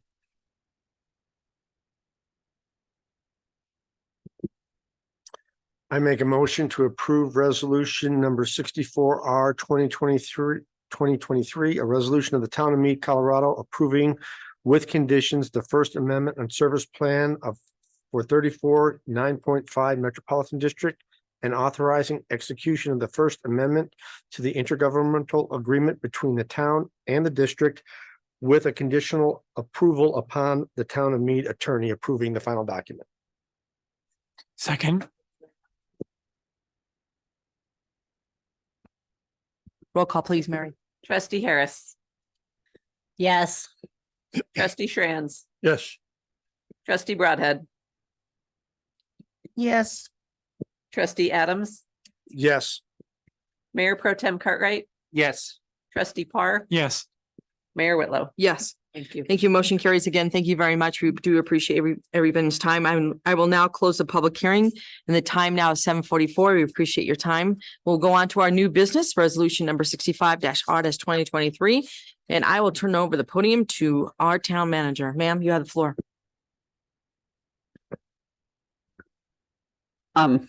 Mayor, actually Marcus is going to tee this up. No problem. So this next item is the much awaited easement across the town property to serve sewer to the Mead Town Center. As I've been telling you, we've been working with the applicants on their building permits, on finishing all the site improvements that have to be done. And this is one of the 22 provisions that was passed way back in 2017 that they had to acquire this easement. So we've been working with them, Erica, Marcus, and we've come up with the legal description they had to provide. And this document simply memorializes the payment they will make to us. And from that, I'll just turn it over to Marcus with the legal part. Thank you, Helen. So I guess we'll tag team this one, but it might be helpful, Mary, if you don't mind, the very last page of the packet, page 201, I believe is the diagram which shows the location of this proposed perpetual non-exclusive easement for sewer and stormwater purposes. Is it possible to change the orientation of the document just so that we're looking to the north? Yeah. Sorry, one or go. Yeah, there you go. That's perfect. So the just as a reminder, so the property that's at 242 Main, which is the property that the town acquired back in March of 2022. So the town has owned that property for approximately 18 months. That's the property that's located immediately to the north of the Mead Town Center project. That property is just over a quarter acre in size. It's about 12,371 square feet. You'll see the dark line there is the area that will be encumbered by the proposed permanent easement. The easement area is approximately 2,689 square feet. So it's about 22% of the property that the town owns that would be encumbered by this easement. It's my understanding that, staff has been working with the applicant. I believe that all of the sewer and the storm connections that will go through this easement area will be done in accordance with the construction plans that have been approved. One of the really interesting things that came up in terms of negotiating this easement is that, as you know, the community center project or the bean plant project, as it's affectionately known, that's going to be starting construction probably next year. And ultimately on this town-owned parcel, I think that what's currently envisioned are future parking improvements as well as sidewalks and maybe some associated landscaping improvements. So what we wanted to ensure is that we don't install all of those new improvements and then have them torn out with work being done installing the sewer and the stormwater improvements. So what we've worked up in terms of an arrangement with the new owners of the Mead Town Center project, because you'll remember that there's a new owner now that's involved. So what we've worked out with that ownership group is that typically when you're negotiating a permanent easement, you usually use 50% of the value of the property as a benchmark. We've actually, in setting up this agreement, we've gone a bit higher than that. If you look at the consideration that's set forth in the document of $30,000, that actually equates to about 62% of the fee value of the project. But what we've done is we've incentivized the owner to complete the improvement sooner rather than later by saying, if you complete the installation of the stormwater improvements and the sewer on or before June 1 of next year, which is before the town would commence construction of the improvements that will be associated with the community center project, there will be essentially an incentive payment or a reimbursement back to the property owner. So the way the document is structured is they'll be paying $30,000 to secure the easement. If they get all the work done prior to June 1 of 2024, then this document authorizes the town to reimburse half of that, or $15,000 back to the property owner. So I think that that's ultimately, and Helen can probably speak to that a bit more, because I know that was a meeting that you had with them within the past couple of weeks. But I think it's ultimately a win-win. It helps us check a box in terms of satisfying one of the conditions that was originally placed on the Mead Town Center project back, as Helen mentioned, back in 2017, is they had to secure the sewer. But it also potentially really benefits the town because we make sure that these public improvements are installed before the town will commence with the improvements on site. So that's a quick summary, but do you have anything you'd like to add? Yeah, just that this is a novel approach to incentivize that they're getting it done as opposed to penalizing them for not getting it done. Because we had built in this intricate web of what would happen if you did it after we got the parking lot in. And it gets so complicated. So rather than use the stick, we used a carrot on this. And with doing that, then we'll have, especially, it sounds like they want to do it very soon as it before winter, which will be even better because then we have a little time to see any settling that didn't happen in their compaction. So I think it's a creative solution to do an incentive rather than a punitive measure. And they're very stoked to get it done. So I think it's a win-win for the town. And it's just one more step forward for the Mead Town Center. Okay, questions or comments? Deb? This address on this I know. plat here is wrong. It has one extra digit. Yes. Does that have a problem? Cause a problem? It's something that I noticed that today, like, the legal description that is the page before this, the actual meets and bounds, that has been reviewed by the town engineer, and that's correct. It closes. You're right, though, on this diagram.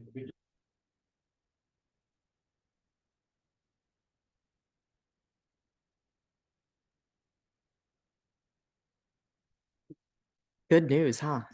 Yeah. All right. Any Thank you questions for finding that when our engineers didn't. It's not engineer week. Any other questions or comments? Good news. Good news, guys. Really good news. All right. Thank you, Marcus. Thank you, Helen. Can we be there when they flush the toilet the first time? If you want to be, you can be there. Is there a motion regarding resolution number 65-R-2023? I'll make a motion. I move to adopt resolution number 65R-2023, a resolution to the town of Mead, Colorado, approving a sanitary sewer and stormwater improvement easement agreement, establishing terms and conditions associated with the grant of easement encumbering town property located at 242 Main Street. Second. Thank you very much. A roll call, please, Mary. Trustee Adams, Yes. trustee Harris, Yes. trustee Broadhead, Yes. Mayor Pro Tem Cartwright, Yes.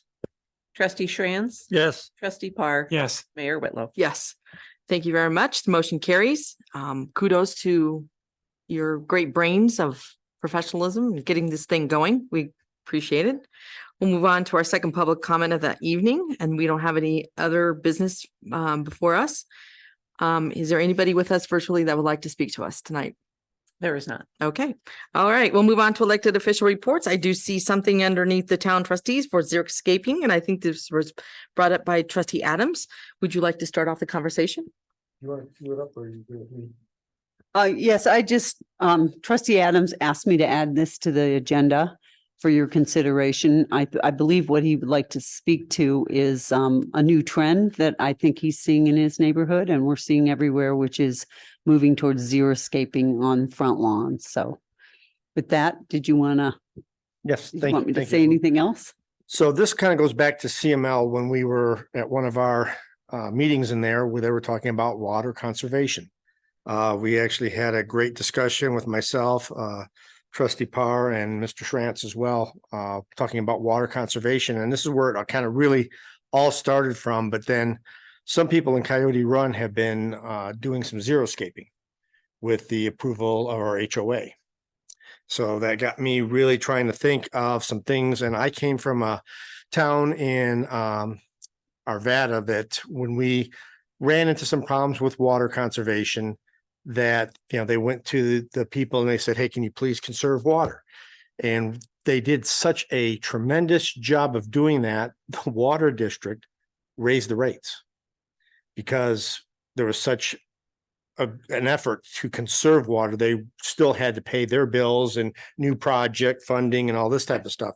So my ask of the board is that I would like to start this off by getting the water district to come in where we can talk to them and find some balance in some ways that if we could start implementing some water conservation through the HOAs in our communities, what would be the best way to do that as a win-win so that we don't have them have to raise rates, because that's going to not be the cure for this. But at the same time, as new developments coming in, we kind of balance some of the existing development with new development and start creating a new way to conserve water. This year, we had a great year for the spring and summer beginning part of that. We had a lot of rain. And I would drive around and I would just see sprinklers still going off in the middle of a rainstorm. I'm like, total waste of water. So we need to find, I think we need to find some better ways to do that now as opposed to later, because obviously water is a precious resource. We're only getting more and more development here in the Front Range. And if we don't get ahead of this now, I think we're going to really be behind the 8 ball. So I'd like to see if the board feels the same, and to start off by giving staff and Helen permission to try to reach out to the water districts and see if they would be coming in here so that we could talk to them more about ways that we can make this a win-win for the town as well as the community and the water board. Thoughts? Yeah, I like it. You know, Little Thompson has conservation programs already on their website, and they have rebates for lawns and trees and bushes. So maybe that we could talk to them about, you know, doing more, but they have also programs on their website that incentivize people to remove lawns and put xeriscaping in, and tree rebates and bushes and things like that already. So maybe we can get Amber to come in and we can ask some questions. That would be great. Next, my only concern is that we do that, but I know some of the HOAs may not, or have certain things that they need to see out in the front yards. So we may have to get some of the HOAs to adjust or change the way that they word their HOA policies. Yes.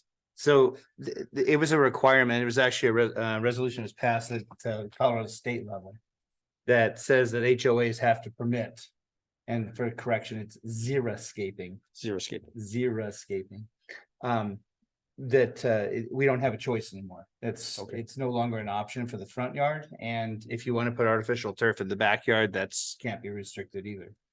So the objective of the HOAs was get rid of water as much as possible, except inside the house, which I kind of halfway agree with and halfway disagree with, but it's not a requirement, but it's an option, and it's not something the HOAs can restrict. Right. Okay.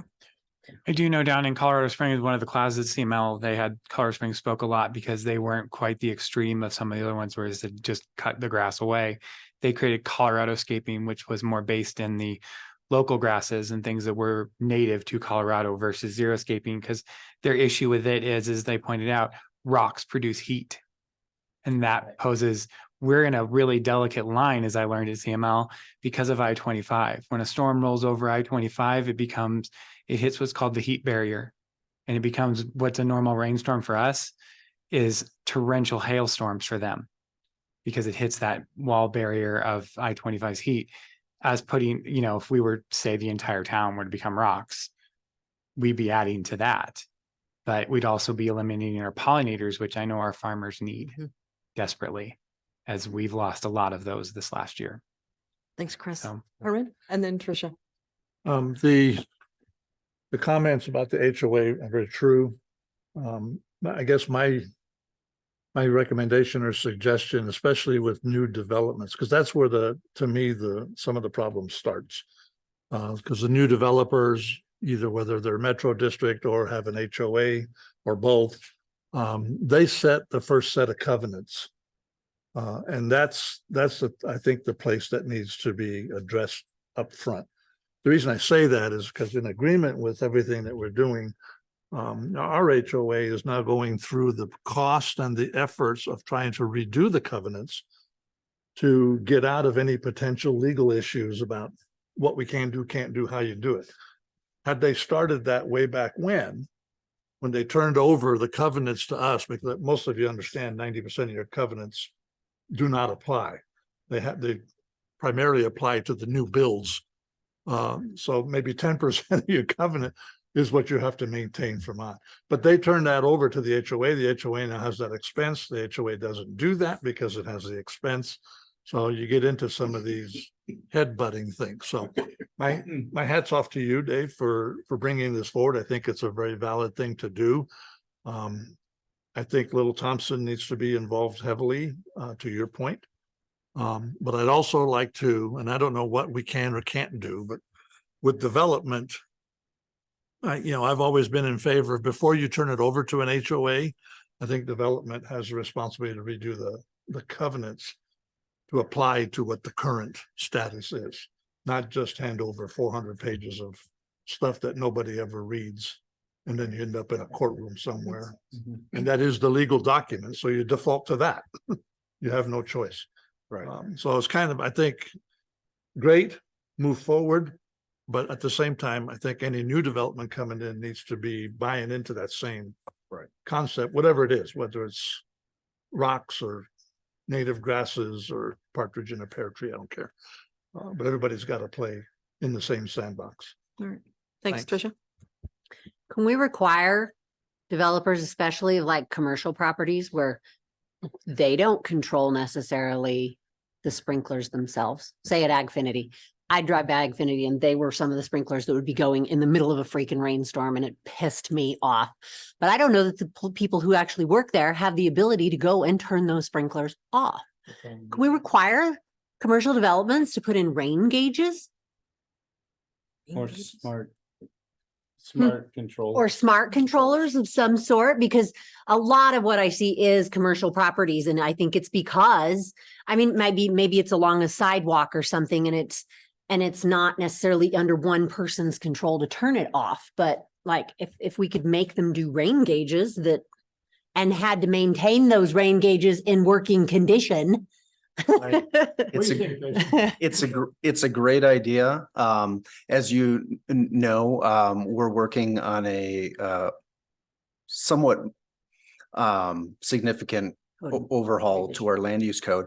One of the major items that we would like to address is landscaping and either encouraging or even requiring Xeric landscaping standards in our code. And that's really going to be based on a policy decision that the board wants to require.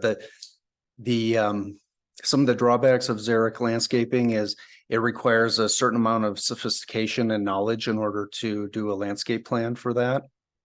But most, especially with commercial developments, most of the landscape plans are prepared by professionals, so I don't think that'd be too big of a difficulty. Maintaining of Xeric landscaping can be a little bit difficult as well, because again, it requires not just going out and mowing, but it requires a little bit more sophistication and maintaining those trees and shrubs and things. But that is one of the major topics that we would like to discuss, and we'll be bringing you some examples of some language. We've even thought about requiring front yards for residential being Xeric. And then the backyard, people can, do what they want, but that's a great idea of requiring drip irrigation, requiring smart irrigation technology is definitely something that we could require. Yes, absolutely. One of the other things that I've thought of is if you allow people to xeriscape or put in natural grasses, but then your HOA requires you to keep it mowed this tall. Essentially, a lot of that, you're going to kill it, keeping it mowed that high when it gets to 100 degrees outside, or it's going to look terrible. A lot of those grasses, part of the point of growing them is for habitat for wildlife and other things. And again, when you mow them down, you're destroying its whole purpose. Right. Is there also a way to make it so, because that's, I know, a problem that a lot of people face, right? They want to put that in, but yet they have to keep it mowed to a certain level. And you're kind of defeating the point. Like, is something that says they can let it grow to a natural state. Right. Or something like that, that you can't force them Can't force the to keep them mowed. I don't know. Well, But I think that's the point. Yeah. To your point, is that this discussion really lies between the concept of xeriscaping and HOAs. Because you're unintentionally putting the HOA boards in a really bad spot because they have to follow these rules. And now we're coming up with yet another set of rules. So to your point, I think we need to go back to those HOA rules and make the changes there and working with it. And I think we can do that. I think even as a board, we can bring in the representatives from the different HOAs in our area and see if we can't come up with a uniform plan that everybody can attest to. I think it'll overall help the HOAs because they can get rid of a lot of garbage that just doesn't need to be there. And while you're going through that effort, who's going to pay for it though? Well, I did put on an HOA board that I was in with over 300 homes, and it did not cost that much. We changed 4 covenants. legally the way we wanted it in Firestone. But the point. We that changed you- 4 covenants in the thing, and those of us on the board literally took our little clipboards around and had everybody sign them the way we were supposed to do it, and we did what we needed to, and it didn't cost that much. Basically, it Just cost the our- amount of filing. Our estimate's $80,000. Are you Oh, no. serious? No, let Yeah. me do this, let me do this for you. because That's I- insane. It shouldn't be that much. No, Mine it shouldn't, was but it's 5. Jesus. Yeah. But anyway, I think collectively, if you brought all these communities in collectively, I think you have bargaining power. I think Yeah. we can go to some legal firm and say, look, I've got 8 divisions here yeah. that I want changed, and fell swoop. Mine was 25 to 5,000. Mhm. And that's 187 homes, but I don't think the number of homes has anything to do with it. No, It's ours just was- it's paperwork. We're 238 homes, but they are the original covenants. Yeah. Yeah, that's so what we're fine. Massive Yeah. sweep through. That's what ours. Oh, well, see, I don't know that Oh, no, we have major changes to make. But anyway, Well, that's a But different it's very conversation. expensive, that's all. The point is that xeriscaping, I think, is a very important thing, and we should move forward on with board. that. Yeah. But we have to incorporate the HOAs in this, because that's the deciding factors, I think. I do think that's true. We should bring in the boards of the HOAs and get them on board and see, and work with them to help them maybe change that covenant. Once we figure out what we, want to try to put forward, Well- but to try to get them more in compliance. So And I realize the cost, I'm saying, Well, even putting that aside, we went through the cost analysis and our board they're gonna have the vote on that in December. So if you're gonna change anything on the covenants, it had to be done like a month and a half ago at least. So whatever happens now, it's gonna be a whole new charge to the HOA. So it's just something to think about. I mean, you now must, you're you must impacting- have like a property management company doing it all then. That's why they're charging you so much, Well, because we did it ourselves. It's We pretty mostly much did done, it but ourselves. They won't let us change things without attorneys signing off on it. And All right. so anyway, long I story. think they're, And then Deb and then Chris. So but again, I just wanted to make sure that we were in agreement to start with bringing in the water board first. Because bottom line is, no matter how much we are trying to get or incentivize development or our current residents to xeriscape, I just don't want to see. There's got to be a balance, because like I said, we did such a great job in Arvada with conservation. Then they came back to us the next year and raised our rate. So everybody was like, well, I'm not doing this. The heck with that. I'm just going to use my water however I want. So I just want to make sure that we get in front of that with that water district first, and then start going down the line, because Yeah, I'm okay. yeah. Not everybody has an HOA. Thank you very much. I don't have one. So, but I try to conserve as much as I can, but what about the neighborhoods that don't have one? Hopefully you guys don't make us get one. Cause I do not want one. No. No, I wouldn't move anywhere that had one. Chris? I also think we need to make sure what we're doing as the town with our properties as well. To go and tell the HOAs in different neighborhoods that, oh, you have to conserve your water and do this. We need to be proactive with our properties as well. Otherwise, they're gonna be like, why should we care what you want to do if you're not doing it yourselves? I will say that part of a lot of neighborhoods that have really small yards and don't do a lot, have small yards with not a lot in them, is that they tend to have bigger parks, right? And so the parks make up for what they've lost as far as their yard size goes, or at least that's supposed to be the trade-off. So yes, we do need to be careful, but at the same time, if we're going to ask all these people to xeriscape their yards, they still need to have a place to go play soccer. So.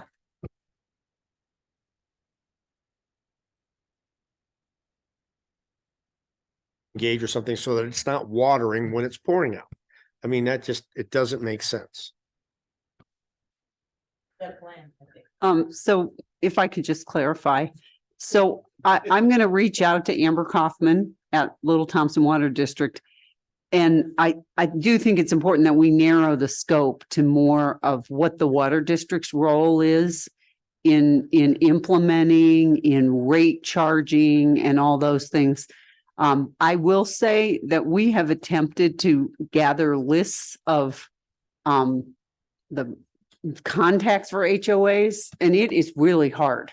I'm just saying, just finding out who's in charge is very difficult. And it's not just a simple, we don't even know who to contact. Some places like, Feather Ridge, sometimes it's active, sometimes it isn't. So if we could segregate that looking out to all the HOAs as a separate thing, I do think we can deal with the water side.